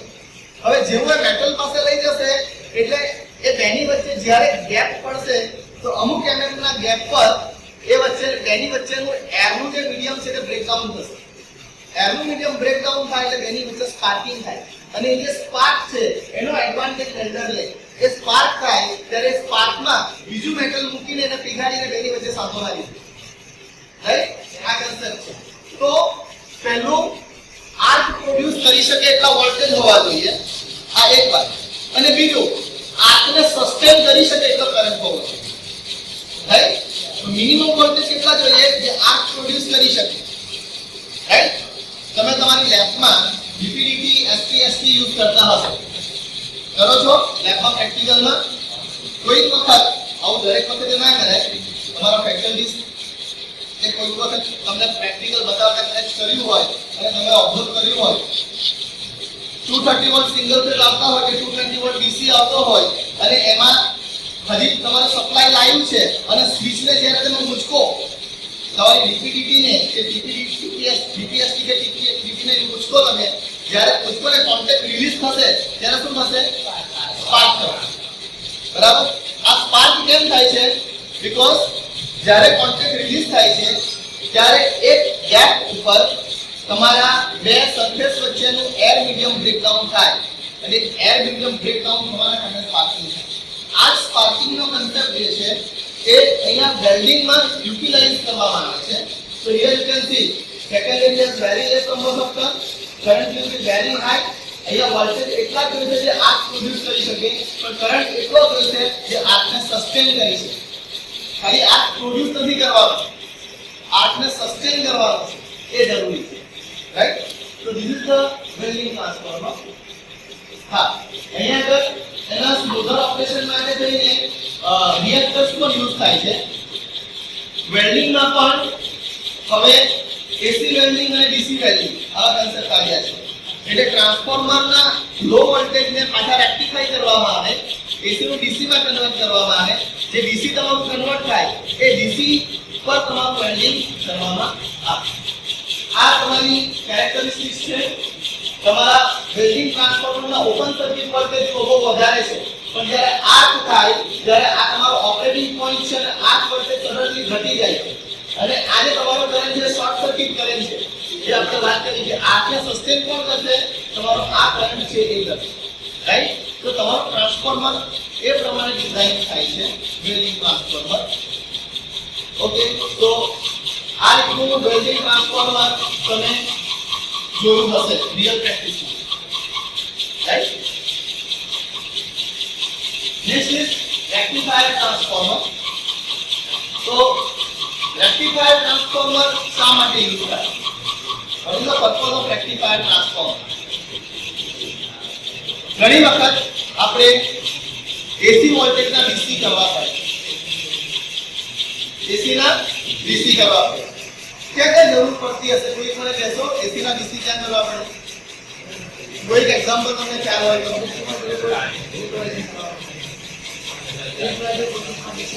ઇલેક્ટ્રોલાઇઝર પ્રોસેસ માટે ડીસી ની જરૂર પડે. બીજું ચાર્જિંગ માટે. ઓકે, ચાર્જિંગ જે આપણે લો વોલ્ટેજ ચાર્જર્સ ઘરે યુઝ કરીએ છીએ એટલે લેપટોપ માટે કે મોબાઈલ માટે એના માટે પણ ડીસી છે, but it's very small capacity application. એ આખી અલગ ટ્રેક્શન માટે, ટ્રેક્શન માટે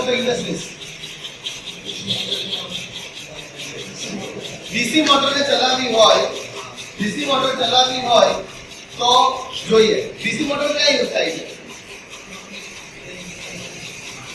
બરાબર? અત્યારના સમયમાં ઇન્ડસ્ટ્રીઝમાં કશે ડીસી વપરાતી નથી, હજી એક્ટિવેટ થઈ ગઈ, પણ હજી એક જગ્યાએ ડીસી ચાલે છે અને તે એટલે આપણા ટ્રેનના એન્જિનમાં. આપણા ટ્રેનના એન્જિનમાં ડીસી ચાલે છે, DC motor, DC series motor જેનું રેટિંગ છે 1500 વોટ ડીસી, 1500 વોટ ડીસી, બરાબર? 1500 વોટ ડીસી આપણને મળે છે, બરાબર? એન્જિનમાં ક્યાંથી મળે? ટ્રાન્સફોર્મરમાંથી મળે. ટ્રાન્સફોર્મરને ક્યાંથી મળે? ઉપર જે લાઈન જાય જેનાથી પેન્ટોગ્રાફ કનેક્ટ થયેલો છે તેનાથી, એટલે પેન્ટોગ્રાફ જે લાઈનને ટચ થાય તમારે ટ્રેક્શન લાઈન કહેવાય. આ ટ્રેક્શન લાઈનના વોલ્ટેજ કેટલા છે? 25,000 volt. Single phase 25 kilovolt with 50 hertz efficiency. તો આ ટ્રાન્સફોર્મર છે એ 25 kV AC ના સ્ટેપ ડાઉન કરશે. સ્ટેપ ડાઉન કર્યા પછી એ ક્યાં થશે? ઇનસાઇડ એન્જિનમાં થશે. સ્ટેપ ડાઉન કરીને એને DC માં કન્વર્ટ કરવામાં આવશે. તો ટ્રાન્સફોર્મર જો required that is the rectifier transformer. ટ્રાન્સફોર્મરની સાથે રેક્ટિફાયર લાગેલું હોય છે. So that is the one purpose. Another is ઇન્ડસ્ટ્રીઝમાં સપોઝ એચટી ડ્રાઈવ છે, તમે ડ્રાઈવ શબ્દ સાંભળ્યો હશે, VFD એવું સાંભળ્યું છે, વેરિયેબલ ફ્રીક્વન્સી ડ્રાઈવ, રાઈટ? તો જે ડ્રાઈવ્સ યુઝ થાય છે એ ડ્રાઈવ્સમાં પણ હવે પાવર ઇલેક્ટ્રોનિક કન્વર્ટર આવી ગયા. તો ભલે મોટર એસી હોય, એસી મોટરને ડાયરેક્ટ એસી સપ્લાય આપવામાં આવતો નથી. જે તમારું ઇનકમિંગ એસી હોય, એસીને ડીસીમાં કન્વર્ટ કરો, ડીસીને ફરીથી ઇન્વર્ટરથી એસી કરો અને એ એસી સપ્લાય છે તે મોટર કરે. હવે તમારી 3.3 કેવીની ડ્રાઈવ હોય, બરાબર છે, તો 3.3 કેવી માટે તમને જે ડીસી વોલ્ટેજ જોઈએ એ ડીસી વોલ્ટેજ તમારે ટ્રાન્સફોર્મર મૂકીને અકોર્ડિંગલી કન્વર્ટ કરવાનું. તો એના માટે પણ ટ્રાન્સફોર્મર રેક્ટિફાયરનો યુઝ થાય છે, right? So here you can see આ તમારું ટ્રાન્સફોર્મર રેક્ટિફાયરનું ટ્રાન્સફોર્મર છે અને રિક્વાયર્ડ વોલ્ટેજ પ્રમાણે પણ અહીંયા ન્યુમરસ ટેપિંગ્સ આપેલા છે, રાઈટ? ન્યુમરસ ટેપિંગ અહીં આગળ આપ્યા છે. તો તમારી જે રિક્વાયરમેન્ટ જેટલા વોલ્ટેજની છે પ્લેનમાં ટિપિકલી નોચિંગ આવો એક શબ્દ યુઝ થાય છે, નોચિંગ. નોચિંગ એટલે રિક્વાયરમેન્ટ પ્રમાણે વોલ્ટેજને વેરી કરવું ડાયરેક્ટ સિસ્ટમ પર. તો નોચિંગ માટે થઈને પણ આ રીતના ટેપિંગ્સની જરૂર પડે છે.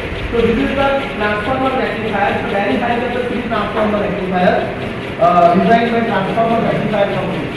Ahmedabad. Okay, furnace transformer. Now, SR steel સાંભળ્યું છે નામ? હવે AMNS થઈ ગઈ, right? ArcelorMittal and Nippon Steel, AMNS, and they are producing lots of diploma students, right? You will have a good opportunity in AMNS in future, right? હવે આ industry શેની છે? આ ઇન્ડસ્ટ્રી તમે હાઈવે પર મોટી મોટી રોડ જતા જુઓ છો સ્ટીલના, આ સ્ટીલના રોડ બનાવવાનું કામ AMNS કરે, રાઈટ? અસર જે પહેલા હતી. હવે આ જે સ્ટીલ બને એના માટે સ્ટીલને પીગાળવામાં આવે ફર્નેસમાં, ભઠ્ઠીમાં, રાઈટ? જે ઓર હોય તમારું રો મટીરીયલ હોય એનું મેલ્ટિંગ કરવામાં આવે અને મેલ્ટિંગ કરીને સ્ટીલને પીગાળીને પછી સ્ટીલની શીટ બનાવવામાં આવે. એના માટે જે ટ્રાન્સફોર્મર યુઝ થાય એ ટ્રાન્સફોર્મરને ફર્નેસ ટ્રાન્સફોર્મર કહીએ છીએ. It is also known as a melting transformer. Input voltage 11 kV, secondary voltage 40 volt to 130 volt. You can see voltage is greatly reduced but current will be greatly increased, right? The current range is secondary from several thousand to tens of thousand ampere.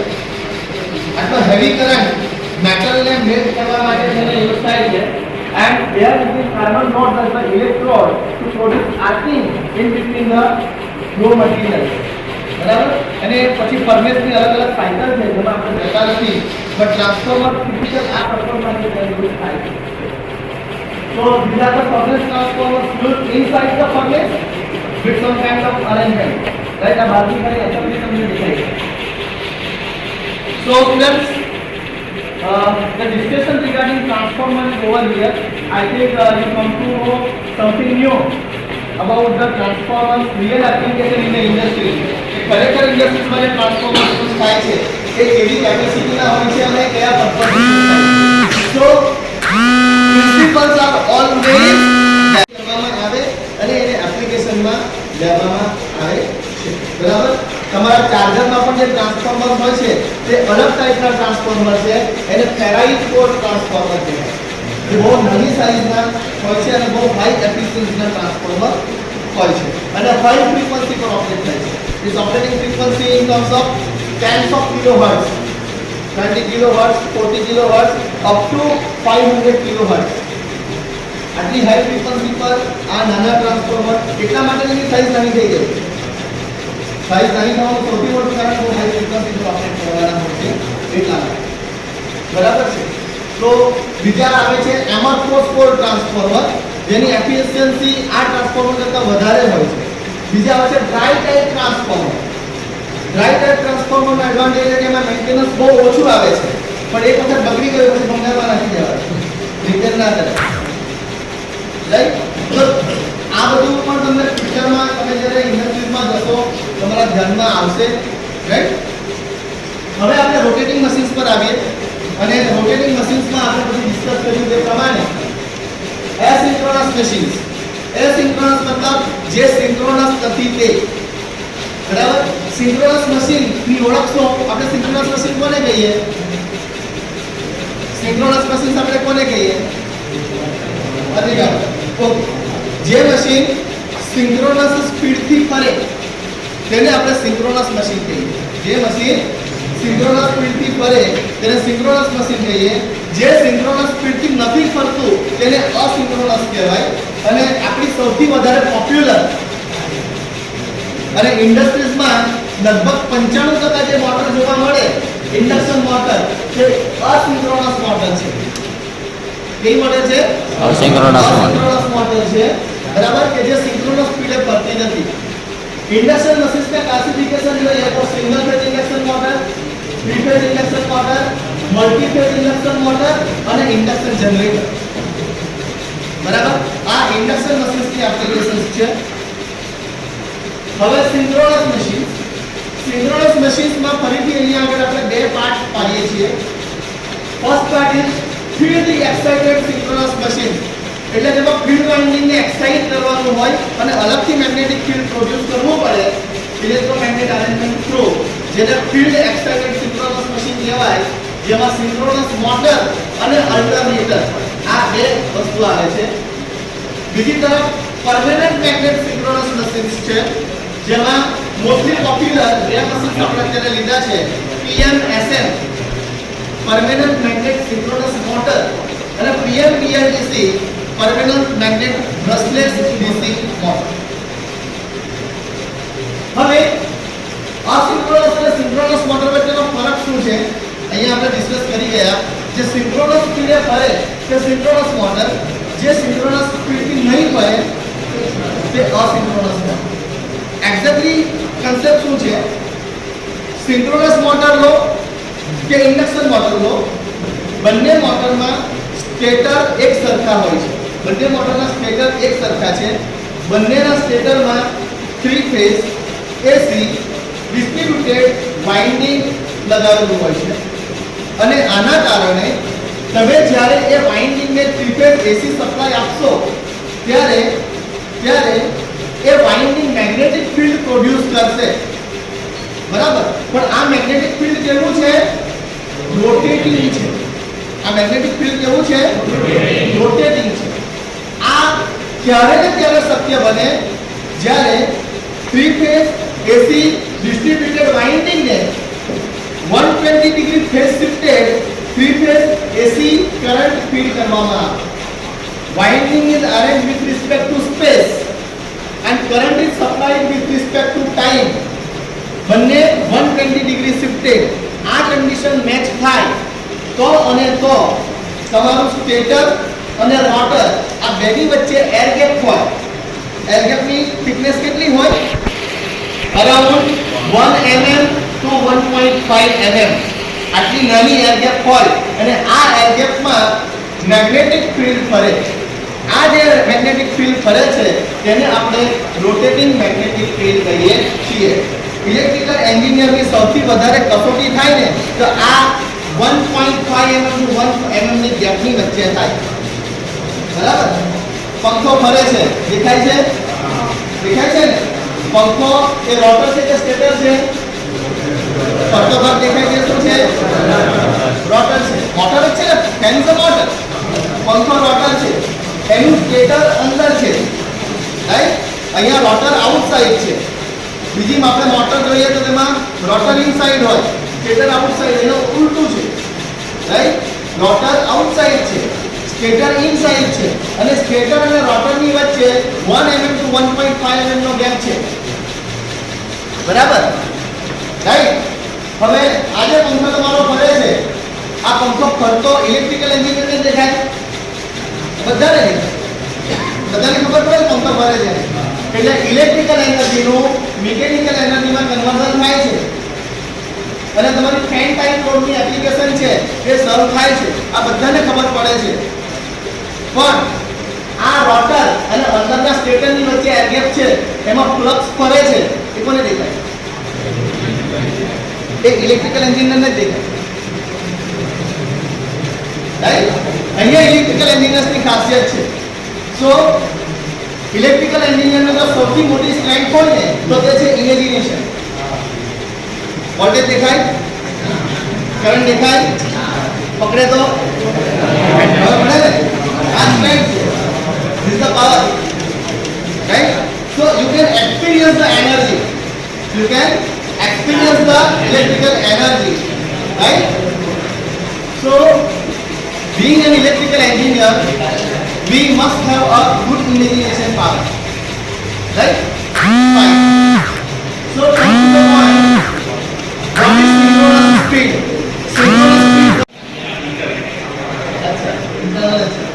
Sir પૂછશે તમને પ્રશ્ન what is synchronous speed એને phone કર મારી પર phone નહીં કરે અને તમે આન્સર આપશો ns = 120 વિડિયો કટ થઈ ગયો છે ફોર્મ્યુલા છે એટલે યાદ રહી જાય ઝડપથી so that is not a this is the equation of synchronous speed but the actual synchronous speed is defined with this word the speed of rotating magnetic field in the area of rotating machine is synchronous speed right so આ આપણે induction machine અને synchronous machines નો એક basic જાણવાનો પ્રયત્ન કર્યો જેમાં synchronous speed પરથી asynchronous motor કે સિંક્રોનસ મોટર નક્કી થાય હવે ઇન્ડસ્ટ્રીઝમાં અલગ અલગ એપ્લિકેશન્સ હોય આ એપ્લિકેશન પ્રમાણે તમારે મોટરને સિલેક્શન કરવું પડે તમારે મોટરનું સિલેક્શન કરવું પડે સો ચાલ વિડિયો ઉતારો selection criteria for machine video ઉતારો હવે તો first is availability of phone પકડ સપ્લાય ચાલની તમને પાવર સપ્લાય કેટલો અવેલેબલ છે so single phase of three phase તમારે જે મોટર મૂકવાની તેના માટે તમારે સિંગલ ફેઝ સપ્લાય જોઈએ છે થ્રી ફેઝ સપ્લાય જોઈએ છે you need to decide not only that LT XT કેટલા સંબંધિત છે LT અને XT તમે જ્યારે ઇન્ડસ્ટ્રીઝમાં જશો ત્યારે નોર્મલી લોકો આ સ્તંભમાં વાત કરશે LT એટલે લો ટેન્શન XT એટલે હાઈ ટેન્શન રાઈટ LT મતલબ 400 watt 415 watt 440 watt three phase or 230 watt single phase and ST मतलब 3.3 kV 6.6 kV 11 kV right તો તમારી પાસે અમારા કયા સપ્લાય અવેલેબલ છે અથવા તો તમારી મોટરની રિક્વાયરમેન્ટ પ્રમાણે કયા વોલ્ટેજ જોઈશે that is the one selection criteria second is duty cycle જે છે એ મોટરના કન્ટિન્યુઅસ ઓપરેટિંગ ટાઈમ અને મોટર પછી ઇન્જેક્ટ થાય તેના પર ડિપેન્ડ કરશે મોટરની નેમ પ્લેટ તમે જોશો તો મોટર પર S1 S2 S3 અથવા S3 to S8 કોઈ પણ એક ફિગર નંબર લખ્યો હશે સો ઇફ ઇટ ઇઝ S1 મતલબ કન્ટિન્યુઅસ ડ્યુટી મતલબ શું મોટરને કન્ટિન્યુઅસ તમે ચલાવો 24/7 ચલાવો તો એનું કરંટ રેટિંગ હોય કે મોટર ફૂલ લોડ કરંટ પર કન્ટિન્યુઅસ ચાલશે મોટરને કોઈ પ્રોબ્લેમ થવાનો નથી બીજું આવશે શોર્ટ ટર્મ ડ્યુટી કોઈક વખત મોટર ઓવરલોડ થઈ ગઈ અથવા તો એવો ફોલ્ટ આવ્યો તો એમાં બહુ ઓછા સમય માટે મોટર કેટલા કરંટને સસ્ટેન કરી શકે એનાથી આગળ કરંટ કન્ટિન્યુ રહે તો વાઇન્ડિંગ જનરેટ થઈ શકે તો that is called short term duty એક હેવી કરંટ કે મોટર કેટલા સમય માટે ડેડ કરી શકે છે અને એ હેવી કરંટ માટે મોટરમાં કેટલું હીટ જનરેશન થશે જેના પ્રમાણે તમારે શોર્ટ ટર્મ ડ્યુટી ડિફાઇન થાય બીજી છે ઇન્ટરમિટન્ટ ડ્યુટી મતલબ સપોઝ તમારી મોટર ઓવરલોડ થાય છે માન લો ઇન્ડસ્ટ્રીમાં 75 HP ની મોટર લાગી છે 75 HP સો વેરી લાર્જ મોટર અને કઈ મટીરીયલ ડમ્પિંગ થાય છે પ્રોસેસમાં અને કોઈ વખત એવું થાય કે પેલો ડમ્પ કરીને 75 HP કરતા વધારે મટીરીયલ ડમ્પ કરી નાખે મોટર 80 HP પર ચાલે 75 76 78 HP પર ચાલે મોટર ઓવરલોડ થાય હવે આ ઓવરલોડમાં પણ મોટર કેટલા સમય સુધી ચાલી શકશે એની જે ઓવરલોડ લિમિટ છે એ ડિફાઇન કરવામાં આવે and that is defined by the intermittent duty so being an engineer ઘણી વખત એવું થાય મોટરમાં તમે જે પ્રોસેસ કન્ટેનર છે એમાં મટીરીયલ નાખો ઇનિશિયલી મટીરીયલને ક્રોસ થવામાં હાર્ડનેસ આવે મોટર પર લોડ વધારે પડે બરાબર એક વખત મટીરીયલ ક્રોસ થઈ જાય પછી મોટર ફ્રી થઈ જાય પણ શરૂઆતનો જે લોડ છે એમાં મોટર ઘણી વખત ઓવરલોડ રેન્જમાં જતી છે તો તમારે મોટરને સર્વિસ કરવી જોઈએ કે નહીં ક્રોસ થવા માટે લાગે છે 10 મિનિટ લાગે છે તમારી ઇન્ટરમિડિયેટ ડ્યુટી 10 મિનિટની છે યસ જો છે ચાલુ રાખો નથી તમારે મટીરીયલ ઓછું કરવું પડે right so this or are the practical cases which is supposed to be considered in real application right next is environment. કયા એન્વાયરમેન્ટમાં તમે મોટરને મૂકવાના છો? સબમર્સિબલ મોટર સાંભળ્યું છે? ક્યાં મૂકી હોય? બોર કરીને અંદર પાણીમાં અથવા તો કૂવામાં, રાઈટ? તો એનું એન્વાયરમેન્ટ કેવું છે? જેમાં પાણી છે, રાઈટ? હાઈ ટેમ્પરેચર, આપણે જે વાત કરતા હતા થોડી વાર પહેલા, એએમએનએસ, જ્યાં આગ ફર્નેસીસ છે એ સરાઉન્ડિંગમાં જ્યાંથી તમારો જે સ્ટીલનો ઓર આવે મેલ્ટ થઈને એ સરાઉન્ડિંગનું ટેમ્પરેચર તમે જુઓ અને એ ટેમ્પરેચરના સરાઉન્ડિંગમાં તમારે મોટર મૂકવાની હોય એટલે મોટર પોતે તો હીટ જનરેટ કરે પણ સરાઉન્ડિંગનું ટેમ્પરેચર પણ એટલું છે. તો એ હાઈ ટેમ્પરેચરમાં મોટરમાં ઓપરેટ થઈ શકવી જોઈએ. તો ટેમ્પરેચર એન્વાયરમેન્ટ કેવું છે? બરાબર, સ્વિટ્ઝરલેન્ડ જેવા એરિયા છે જ્યાં ઠંડી વધારે છે, રાઈટ? કોલ્ડ એન્વાયરમેન્ટ છે, રાઈટ? તો ત્યાંના પણ ક્રાઇટેરિયા અલગ છે. ટોર્કમાં બે ટોર્ક કન્સિડર કરવા પડે, સ્ટાર્ટિંગ ટોર્ક અને એન્ડ ટોર્ક. સ્ટાર્ટિંગ ટોર્કમાં પાછા બે ક્રાઇટેરિયા આવે, without load and with load. Without load and with load. મોટરની સાથે લોડ કનેક્ટ કરેલો છે, મોટરની સાથે લોડ કનેક્ટ કરેલો છે અને તમે મોટરને ચાલુ કરો, રાઈટ? તો વિથ લોડ સ્ટાર્ટિંગ કહેવાય. આ તમારો ફેન ઇન્ડક્શન મોટર છે, single induction motor. With load કે વિધાઉટ લોડ? With load. કારણ કે તમારી વિંગ્સ લાગેલી છે, બરાબર? જેવો ચાલુ કરશો તરત હવા ફેંકવાનું ચાલુ થશે. Yes or no? Right. It is with load. પણ આ પાર્ટ કાઢી નાખો તો વિધાઉટ લોડ, રાઈટ? નેક્સ્ટ પર આવી જાય સ્પીડ. તમે કેવી સ્પીડે મોટરને ચલાવવા માંગો છો? એટલે તમે જે મોટરને સિલેક્ટ કરવાના છો એમાં તમને સ્પીડનું વેરિએશન જોઈએ છે માટેના. So one is constant speed operation. Motor એક જ સ્પીડે ચાલશે, બરાબર? જેમ કે તમારા ઘરે પાણી ખેંચવાની મોટર, એક આ સ્વિચ ચાલુ કરો પછી ત્યાં તમે કરવા જાઓ છો, તમે જાતે કઈ નથી કરતા, વોટર પંપનું પાણી ખેંચશે તો તમારી ટાંકીમાં લઈ જશે, એક જ સ્પીડે ફરશે. પણ ફેન અહીંયા શું કરો છો? તમે રેગ્યુલેટર ઓપરેટ કરો છો, સ્પીડને કંટ્રોલ કરો છો. તમારા ઘરે વોશિંગ મશીન તમે જાતે ભલે નથી કરતા પણ વોશિંગ મશીનમાં એક પ્રોગ્રામ છે P1 P2 P3 P4. જે પ્રોગ્રામ પ્રેસ કરશો એના પ્રમાણે તમારી મોટરની સ્પીડ પ્રોગ્રામ પ્રમાણે થોડા ફોરવર્ડ કરશે, થોડા રિવર્સ કરશે, થોડા ધીમે પડશે, થોડા ફાસ્ટ કરશે. જતનો પૈસા બધી વસ્તુ તો સ્પીડ કંટ્રોલની રિક્વાયરમેન્ટ આપણે ડોમેસ્ટિક એપ્લિકેશન લઈએ છીએ પણ ઇન્ડસ્ટ્રીની અંદરના બધી એપ્લિકેશન ધ્યાનમાં લેવી જોઈએ. So person speed operation, variable speed operation and very important position control. Position control. Lift. તમે લિફ્ટમાં જાઓ છો 4 નંબર દબાવો 3.5 નંબર સ્પીડે તો શું થાય? નહીં ચાલે. સો જે પોઝિશન તમે આપી છે એ જ પોઝિશન ઉપર તમારી મોટર સ્ટોપ કરવી જોઈએ અને એક પોઝિશન પર સ્ટાર્ટ કરવી. So position control has lot of significance અને આ તો લિફ્ટનો આપણે એક્ઝામ્પલ લઈએ છીએ પણ રોબોટિક્સ ની અંદર ઘણી બધી એપ્લિકેશન, ઓટોમેશનમાં ઘણી બધી એપ્લિકેશન આવે છે જેમાં પોઝિશન કંટ્રોલનું ખૂબ સિગ્નિફિકન્સ છે જેને સર્વો મિકેનિઝમ તરીકે ઓળખવામાં આવે છે. તો જેટલી પણ સર્વો મોટર હોય આ સર્વો મોટર એ અલગ અલગ મોટર્સના ગિયર સાથે કોમ્બિનેશનથી બને અને એમાં પોઝિશન કંટ્રોલ જે છે પોઝિશન કંટ્રોલ પ્રાયોરિટી પર હોય છે. So mounting is also one criteria. Motor ने mount केवी રીતે કરવાના છો? So horizontal mount or vertical mount. Motor ને આડી રાખશો કે ઊભી રાખશો? Right? Another is flange mount. Flange એટલે સાઈડ પર એના હોલ જુઓ છો. દેખાય છે? Right? તો આને બીજી બોડી સાથે ટચ કરી દેવામાં આવે. You can see here.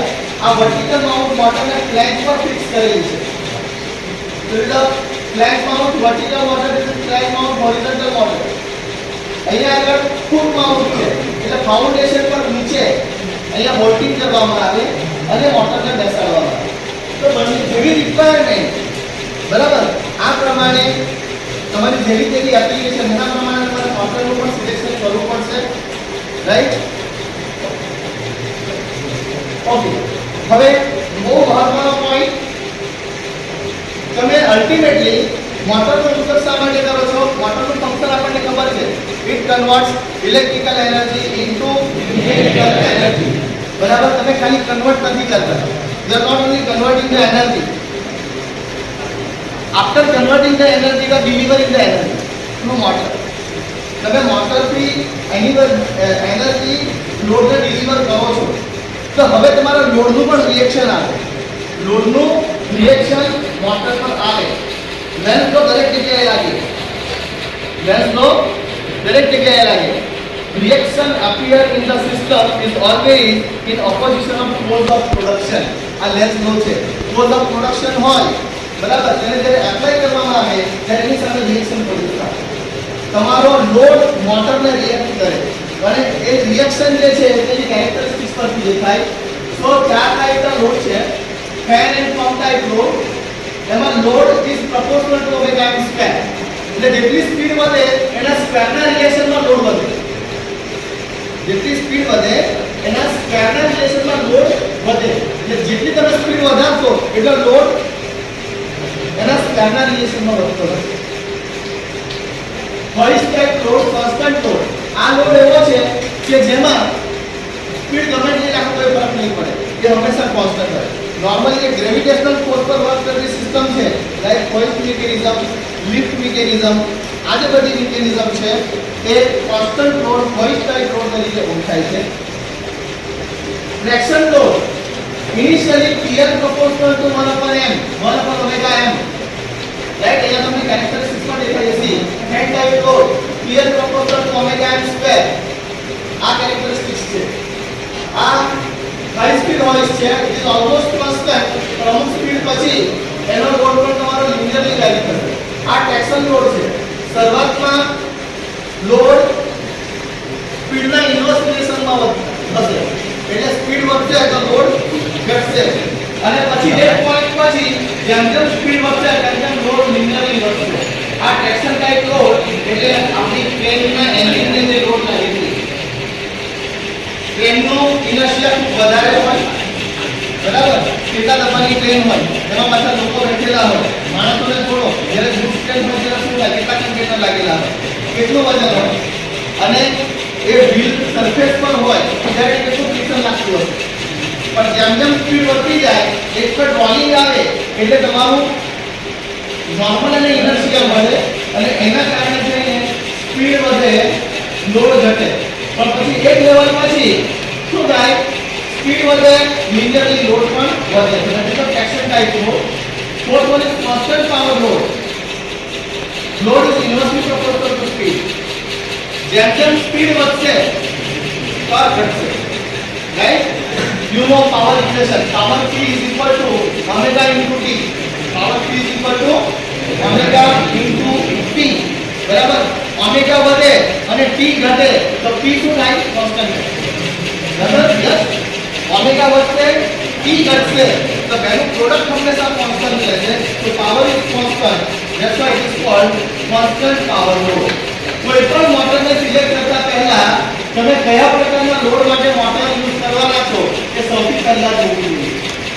It is equally important. Here આ કેરેક્ટરિસ્ટિક્સ ઇન્ડક્શન મોટરની તમને દેખાય છે. આ જે કેરેક્ટરિસ્ટિક્સ છે બધામાં કોમન દેખાય છે. આ ઇન્ડક્શન મોટરની કેરેક્ટરિસ્ટિક્સ છે, અને એની સાથે લોડના પોઈન્ટ બતાવ્યા છે. જો આ લોડના પોઈન્ટ છે અલગ અલગ, એબી લખ્યા છે ને એ લોડની કેરેક્ટરિસ્ટિક્સ. એક્ચ્યુઅલી શું થાય, ઇન્ડક્શન મોટરમાં જે ઉપરનો ભાગ છે, આ બેન્ડિંગ જે ઉપરનો ભાગ છે સ્ટેબલ રિજિયન છે, નીચેનો ભાગ છે અનસ્ટેબલ છે. તમારો લોડ હંમેશા સ્ટેબલ રિજિયનમાંથી પાસ થવો જોઈએ. એટલે એ પોઈન્ટ છે એમાં ઇન્ડક્શન મોટર વર્ક કરશે, પણ જો તમારો લોડ બી પોઈન્ટમાં આવ્યો તો તમારી ઇન્ડક્શન મોટર સ્ટોપ થઈ જશે. ખ્યાલ આવે છે? દરેક કેરેક્ટરિસ્ટિક્સમાં તમારી ઇન્ડક્શન મોટર એ પોઈન્ટ માટે ઓપરેટિંગ છે કારણ કે સ્ટેબલ રિજિયનમાં છે, પણ જો બી પોઈન્ટમાં શિફ્ટ થઈ ગઈ તો તરત તમારી મોટર અનસ્ટેબલ રિજિયનમાં જશે અને મોટર સ્ટોપ થઈ જશે. તો હંમેશા લોડની કેરેક્ટરિસ્ટિક્સ અને મોટરની કેરેક્ટરિસ્ટિક્સને મેચ કરવામાં આવે, અને મેચ કરીને જ્યાં તમારો પોઈન્ટ સ્ટેબલ રિજિયનમાં આવતો હોય ત્યાં જ મોટરને ઓપરેટ કરવી જોઈએ. Okay, so circuit diagram of induction motor. This is stator, this is rotor, this is the spiral cage induction motor. અહીંયા સ્લિપિંગ ઇન્ડક્શન મોટર છે, this is the stator. અહીંયા બાઉન્ડ રોટર છે, એની સાથે સ્પ્લિટિંગ કનેક્ટ કરી છે, એની સાથે resistance connect કર્યો છે.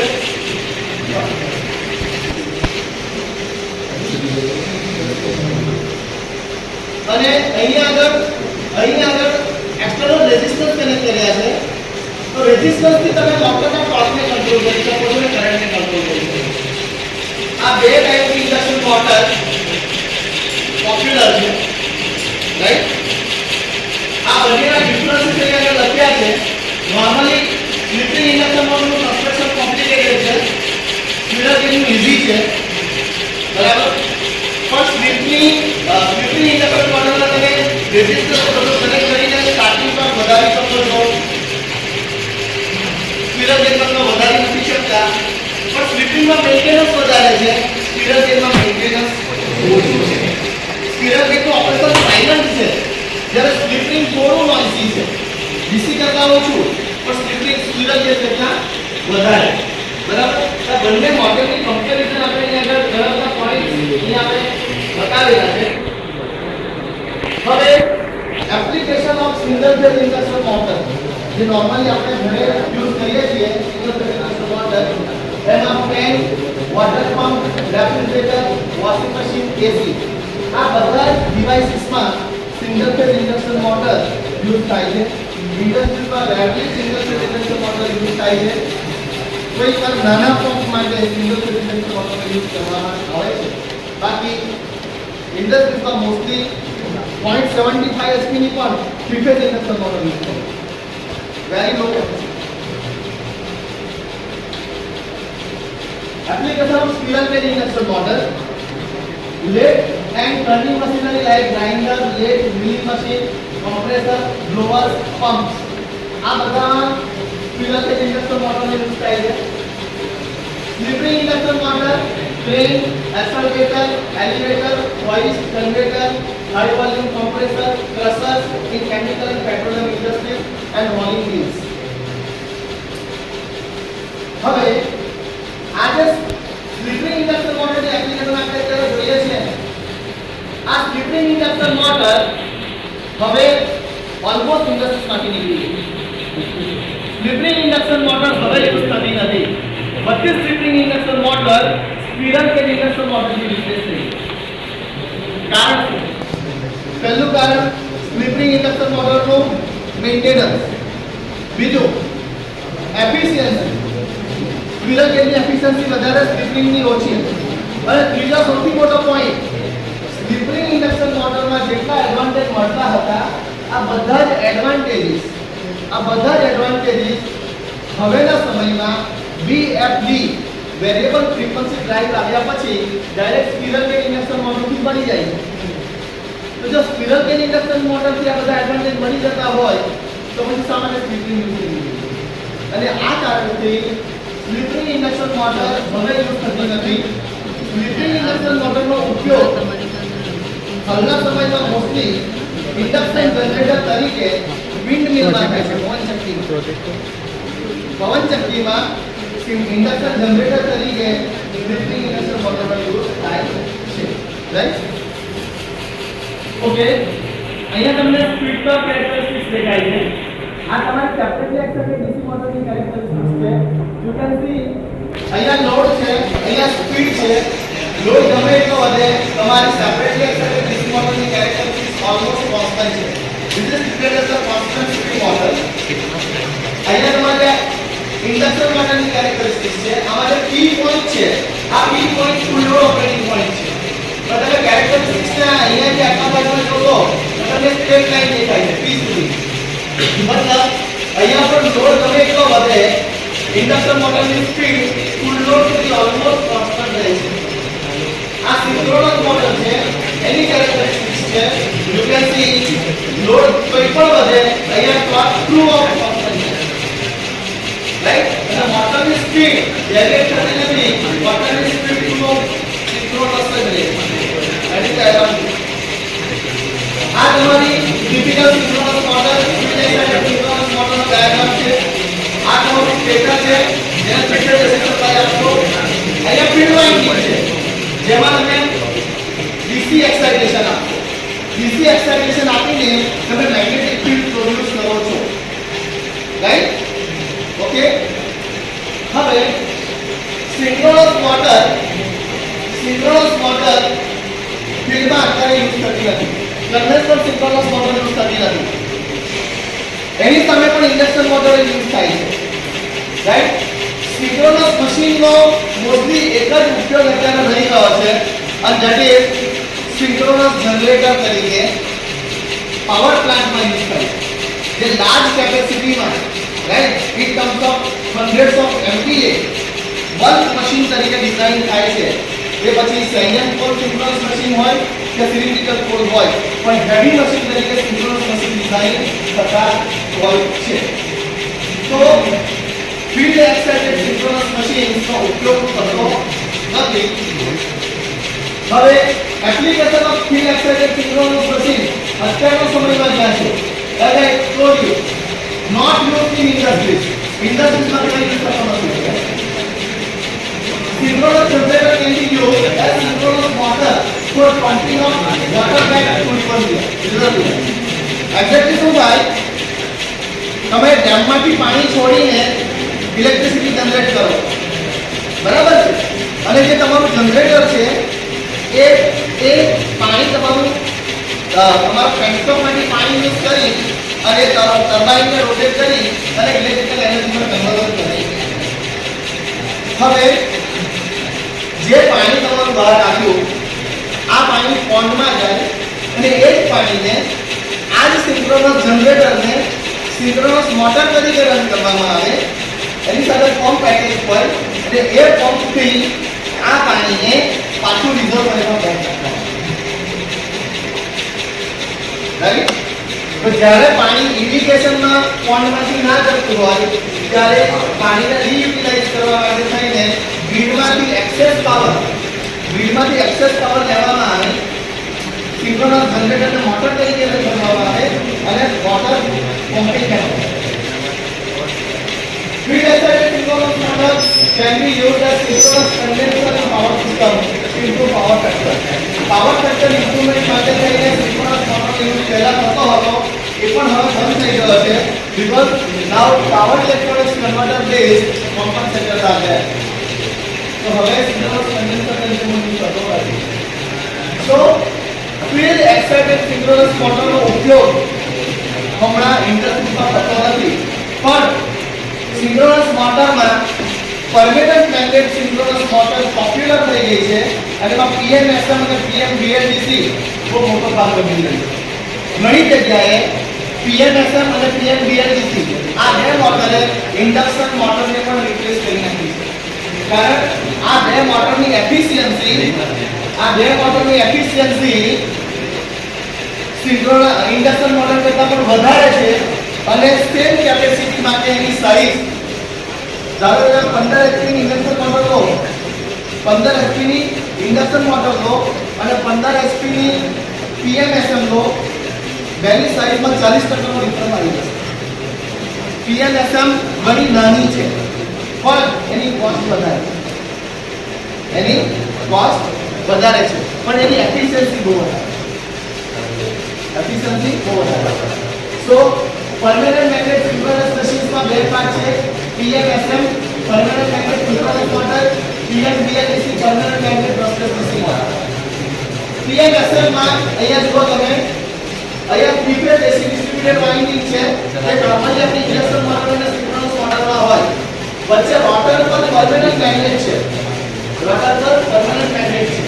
એટલે પીએમએસએમ નું સ્ટેટર વાઇન્ડિંગ ડિક્ટો ઇન્ડક્શન મોટર કે સિંક્રોનસ મોટર જેવું જ હોય છે it is three phase AC distributed winding અને એટલા માટે એમાં જે ઈએમએફ જનરેટ થાય તે સાઇનુસોઇડલ છે પણ પીએમવીએલડીસી માં કોન્સન્ટ્રેટેડ વાઇન્ડિંગ હોય અથવા તો સ્પેશિયલ વાઇન્ડિંગ હોય રોટર પર પરમેનન્ટ મેગ્નેટ્સ છે અને આ જે વાઇન્ડિંગ છે એનો ઈએમએફ સાઇનુસોઇડલ નથી એનો ઈએમએફ ટ્રેપેઝોઇડલ છે એટલે અહીંયા તમને આજે ઈએમએફ દેખાય છે ટ્રેપેઝોઇડલ આ પીએમવીએલડીસી નો છે એટલે સાઇનુસોઇડલ ઈએમએફ દેખાય છે એ પીએમએસએમ નો છે હવે આ મોટરમાં પીએમવીએલડીસી માં તમારો કરંટ છે એ કરંટ પર સાઇનુસોઇડલ હોતો નથી ધેટ ઇઝ ક્વાઝી સ્પાઇરલ કરંટ એટલા રેક્ટેન્ગ્યુલર વેવફોર્મ તમને જોવા મળશે જ્યારે પીએમએસએમ માં કરંટ તમને પ્યોર સાઇનસોઇડલ જોવા મળશે પ્યોર સાઇનસોઇડલ કરંટ તમને જોવા મળશે સો અહીંયા પરમેનન્ટ મેગ્નેટ મોટરના એડવાન્ટેજ પીએમએસએમ ઓર પીએમવીએલડીસી એના એડવાન્ટેજ ઇન્ડક્ટર મોટર સામે લખ્યા છે અહીંયા એડવાન્ટેજ શું છે ઇન્ડક્શન મોટરમાં સ્ટેટરમાં વાઇન્ડિંગ છે પીએમએસએમ કે પીએમવીએલડીસી માં પણ સ્ટેટરમાં વાઇન્ડિંગ પણ ઇન્ડક્શન મોટરમાં રોટરમાં વાઇન્ડિંગ છે અહીંયા રોટરમાં વાઇન્ડિંગ જ નથી મેગ્નેટ એટલે ઇન્ડક્શન મોટરમાં જે રોટર કોપર લોસ થાય એ copper loss rotor winding copper loss permanent magnet મશીનમાં થતા નથી અને એટલા માટે એની એફિશિયન્સી ખૂબ વધી જાય નોટ ઓન્લી ધેટ પરમેનન્ટ મેગ્નેટના કારણે તેના રોટરની સાઇઝ ઘણી નાની થઈ જાય અને એટલા માટે પીએમ એસએમ કે પીએમ ડીએલડીસી ની સાઇઝ પણ નાની થઈ જાય એટલે એનો એનર્જી ડેન્સિટી ઓછી સાઇઝમાં વધારે એનર્જી આપે અને ટોર્ક ડેન્સિટી ઓછી સાઇઝમાં વધારે ટોર્ક ડિલિવર કરે બરાબર આ એની ખાસિયત છે સ્પેસ એપ્લિકેશન એરોસ્પેસ એપ્લિકેશન કોઈ સ્પેસ શટલ ઉપર જાય બરાબર તો ત્યાં એક ગ્રામનો વેઇટ પણ કેલ્ક્યુલેટ કરવામાં આવે એક ગ્રામનો વેઇટ કેલ્ક્યુલેટ કરવામાં આવે તો ત્યાં બહુ ઓછી નાની જગ્યામાં તમારે એપ્લિકેશન લેવાની હોય તો ત્યાં એક permanent magnet machine most popular છે કારણ ઓછી જગ્યા રોકીને તમે એનર્જી ટ્રાન્સમિટ કરી આપો છો રાઈટ ઇલેક્ટ્રિકલ તો So application of PMSM, electric and hybrid electric vehicles, refrigerator, washing machine, dishwasher, high-end pump, fan and other appliances which require high reliability and efficiency. ઘણી કંપની હવે વોશિંગ મશીનમાં અને એસીમાં ઇન્ડક્શનની જગ્યાએ વીએલડીસી મોટર યુઝ કરતી થઈ ગઈ છે રાઈટ તમે જે તમારા જે એસી છે આ એસીમાં પણ અત્યારે બધા સ્માર્ટ એસી એવો ટર્મ આવે છે સ્માર્ટ એસી આવી ગયા બરાબર છે બે ટનનું નોર્મલ એસી લેશો અને બે ટનનું સ્માર્ટ એસી લેશો તેની વચ્ચે ફરક છે સાઈઝમાં ફરક છે સાઈઝ નાની થઈ જાય રાઈટ એનું કારણ અંદરના એક્ચ્યુએટર્સ છે તે કોમ્પેક્ટ થઈ ગયા અને એની કોમ્પેક્ટનેસના કારણે એની સાઈઝ ઓછી થઈ જાય છે રાઈટ અને એની એનર્જી એફિશિયન્સી વધી જાય પણ એની સાથે તમારે થોડી કોસ્ટ વધારે દેવી પડે દરેક વસ્તુનો ડાયરેક્ટ રિલેટ હોય application of PMVLDC instrumentation medical appliances automotive factory automation equipment aerospace military PMVLDC ની ખાસિયત એ છે તમને high range of speed control મળશે કોઈ ડેન્ટિસ્ટ પાસે ગયું છે દાંતના ડોક્ટર પાસે એ વિઝિટ કરી છે રૂટ કેનાલ કરાવ્યું છે કે રૂટ કેનાલ હજી તમારે એટલો વારો નહીં આવ્યો રૂટ કેનાલ કરે ને જ્યારે દાંતમાં અંદરથી સડો કાઢવા માટે અંદર ડ્રિલિંગ કરવામાં આવે દાંતને આપણને એવું લાગે ડોક્ટર પાસે કંઈક નાની પેન જેવું છે હાથમાં આવું કંઈક હોય અને આમ પકડીને ડોક્ટર અંદર ડ્રિલિંગ કરે દાંતમાં બરાબર આ મોટરની સ્પીડ જે ડ્રિલિંગ થાય એ મોટરની સ્પીડ 10,000 આરપીએમ થી 1 લાખ આરપીએમ સુધી છે right and that is BLDC model that is BLDC model drone તમે જોયા છે ડ્રોન બરાબર ડ્રોનની જે ડ્રોનના જે ફેન હોય ત્યાં BLDC મોટર લાગેલી હોય સેન્સર બેઝ કંટ્રોલ પર આ ડ્રોનની જે મોટર છે એની સ્પીડ કોઈ જાણી છે એને ઊંચકવાનું છે ને અપલિફ્ટ કરવાનું છે એટલે સ્પીડ જોઈશે રાઈટ એની સ્પીડ રેન્જ પણ 10,000 આરપીએમ થી 40,000 આરપીએમ સુધીની હોય 40,000 આરપીએમ સુધીની બરાબર અને એ જે 4x4 અથવા તો હેક્સાકોપ્ટર હોય તો 6 મોટર બરાબર આ બધી જ તમારી બીએલડીસી મોટર સો બીએલડીસી મોટર ટાઇની એપ્લિકેશન થી લઈને કે લાર્જ એપ્લિકેશન સુધી સપોર્ટ કરે છે very high so factory automation aerospace military application it offers wide range of application હવે આ બધી મોટર છે અગર પીએમવીએલડીસી પર પીએમએસએમ પેપર લઈ લો here is the motor structure આ બીએલડીસી મોટરનું વાઇન્ડિંગ છે અહીંયા હોલ સેન્સર છે એની પોઝિશન સેન્સ થાય અહીંયા સેન્સિંગ યુનિટ અને કંટ્રોલર છે ત્યાંથી સિગ્નલ પ્રોડ્યુસ થાય અને અહીંયા આગળ તમારું ઇન્વર્ટર છે પીએમએસએમ હોય કે પીએમવીએલડીસી જેમ તમારી આ સિંગલ ફેઝ ફેન છે અને સિંગલ ફેઝ સપ્લાય આપો, રેગ્યુલેટર મૂકો કે નહીં મૂકો, પંખો ચાલુ થાય. ઘરે તમે મોટર લઈ જાઓ, પાણી ખેંચવાની સપ્લાય કનેક્ટ કરો, મોટર ચાલુ થાય. આમાં એવું નહીં થાય. અહીંયા મોટર ડાયરેક્ટ ચાલતી નથી. અહીંયા મોટરને ચાલુ કરવા માટે પહેલા કન્વર્ટર લગાવવું પડે છે. તો આ એની એક ડિસએડવાન્ટેજ છે. Converter is compulsory. Without converter you will not start motor. Compulsory જોઈશે અને જોઈશે. તો હવે આ બધી એપ્લિકેશન પછી આ છેલ્લા ટોપિક પર આપણે આવીએ છીએ. આ લાસ્ટ સ્લાઇડ છે. તો ઇન્ડક્શન આપણે અલગ અલગ મોટર જોઈએ. ઇન્ડક્શન મોટર, સિંક્રોનસ મોટર, સિંક્રોનસમાં આપણે PM VLDC અને PM SM જોઈએ. પણ હવેના જમાનામાં, હવેના સમયમાં મોટર નોર્મલી એટલી યુઝ નથી થતી, right? So today's era is the era of electric drives.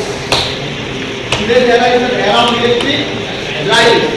So એક ઇલેક્ટ્રિક ડ્રાઈવ હોય કે નોર્મલી એનો કયા કમ્પોનન્ટ હોય. ઇલેક્ટ્રિક ડ્રાઈવ મતલબ મોટર મસ્તી દે, મોટર હશે ને હશે. પછી ઇન્ડક્શન હોય, સિંક્રોનસ હોય, PMSM હોય, PM VLDC હોય કે DC મોટર હોય. But here is the motor delivering power to the load. હવે મોટરના પહેલા એક પાવર ઇલેક્ટ્રોનિક્સ કન્વર્ટર લાગે. એક ઇન્વર્ટર હોય, રેક્ટિફાયર હોય, ફેઝ કંટ્રોલ રેક્ટિફાયર હોય, કંઈ પણ હોઈ શકે. But that is called power modulator. Power modulator. અને એ પાવર મોડ્યુલેટરને સપ્લાય આપવા માટે સોર્સ છે. સોર્સ તરીકે તમારો સિંગલ ફેઝ એસી સપ્લાય હોય, થ્રી ફેઝ એસી સપ્લાય હોય, બેટરી હોય, ફ્યુઅલ સેલ હોય, ફોટોવોલ્ટેઇક પેનલ હોય, એ પણ હોઈ શકે. Right? So numerous sources are available.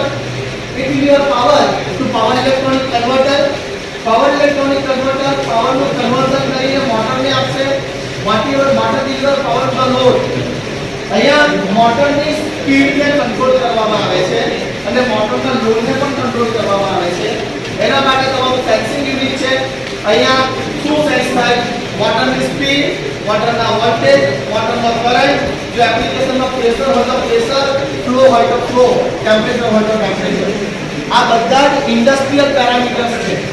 આ બધા પેરામીટર ઇન્ડસ્ટ્રીમાં નોર્મલી સેન્સ થતા હોય અને એને સેન્સ કરી એને કંટ્રોલ યુનિટમાં આપવામાં આવે. કંટ્રોલ યુનિટમાં જે ઇનપુટ કમાન્ડ આપેલો છે તેના પછી એમાં પ્રોગ્રામિંગ હોય અને એ પ્રોગ્રામિંગ પ્રમાણે તમારા જે કન્વર્ટર છે, પાવર ઇલેક્ટ્રોનિક કન્વર્ટર, એને કંટ્રોલ કરીને મોટરને કંટ્રોલ કરવામાં આવે. So this is the electric drive. So this is the nowadays this electric drive is used in the industry, right? So with this what આપણે અહીંયા આગળ અલ્ટરનેટર એટલે કે સિંક્રોનસ જનરેટરનું વધારે ડિટેલિંગ લીધું નથી. You must know they are using power plant. અને અત્યારના સમયમાં ઇલેક્ટ્રિક મોટરની એક બહુ મોટી એપ્લિકેશન બહાર આવી રહી છે, that is electric vehicle. Electric વ્હીકલ્સમાં 3 મોટર મોસ્ટલી યુઝ થાય છે. Induction motor, PMSM, PM VLDC. અને એના સિવાય ચોથી મોટર પર કામ ચાલી રહ્યું છે, that is synchronous reluctance motor. Synchronous reluctance motor. પણ ઇલેક્ટ્રિક વ્હીકલની મોટર માટે આપણે ડિસ્કસ કરવું હોય તો આપણને અલગથી બીજો 1.5 કલાક જોઈએ. નેક્સ્ટ ટાઈમ જોઈશું. So with these words I conclude my session.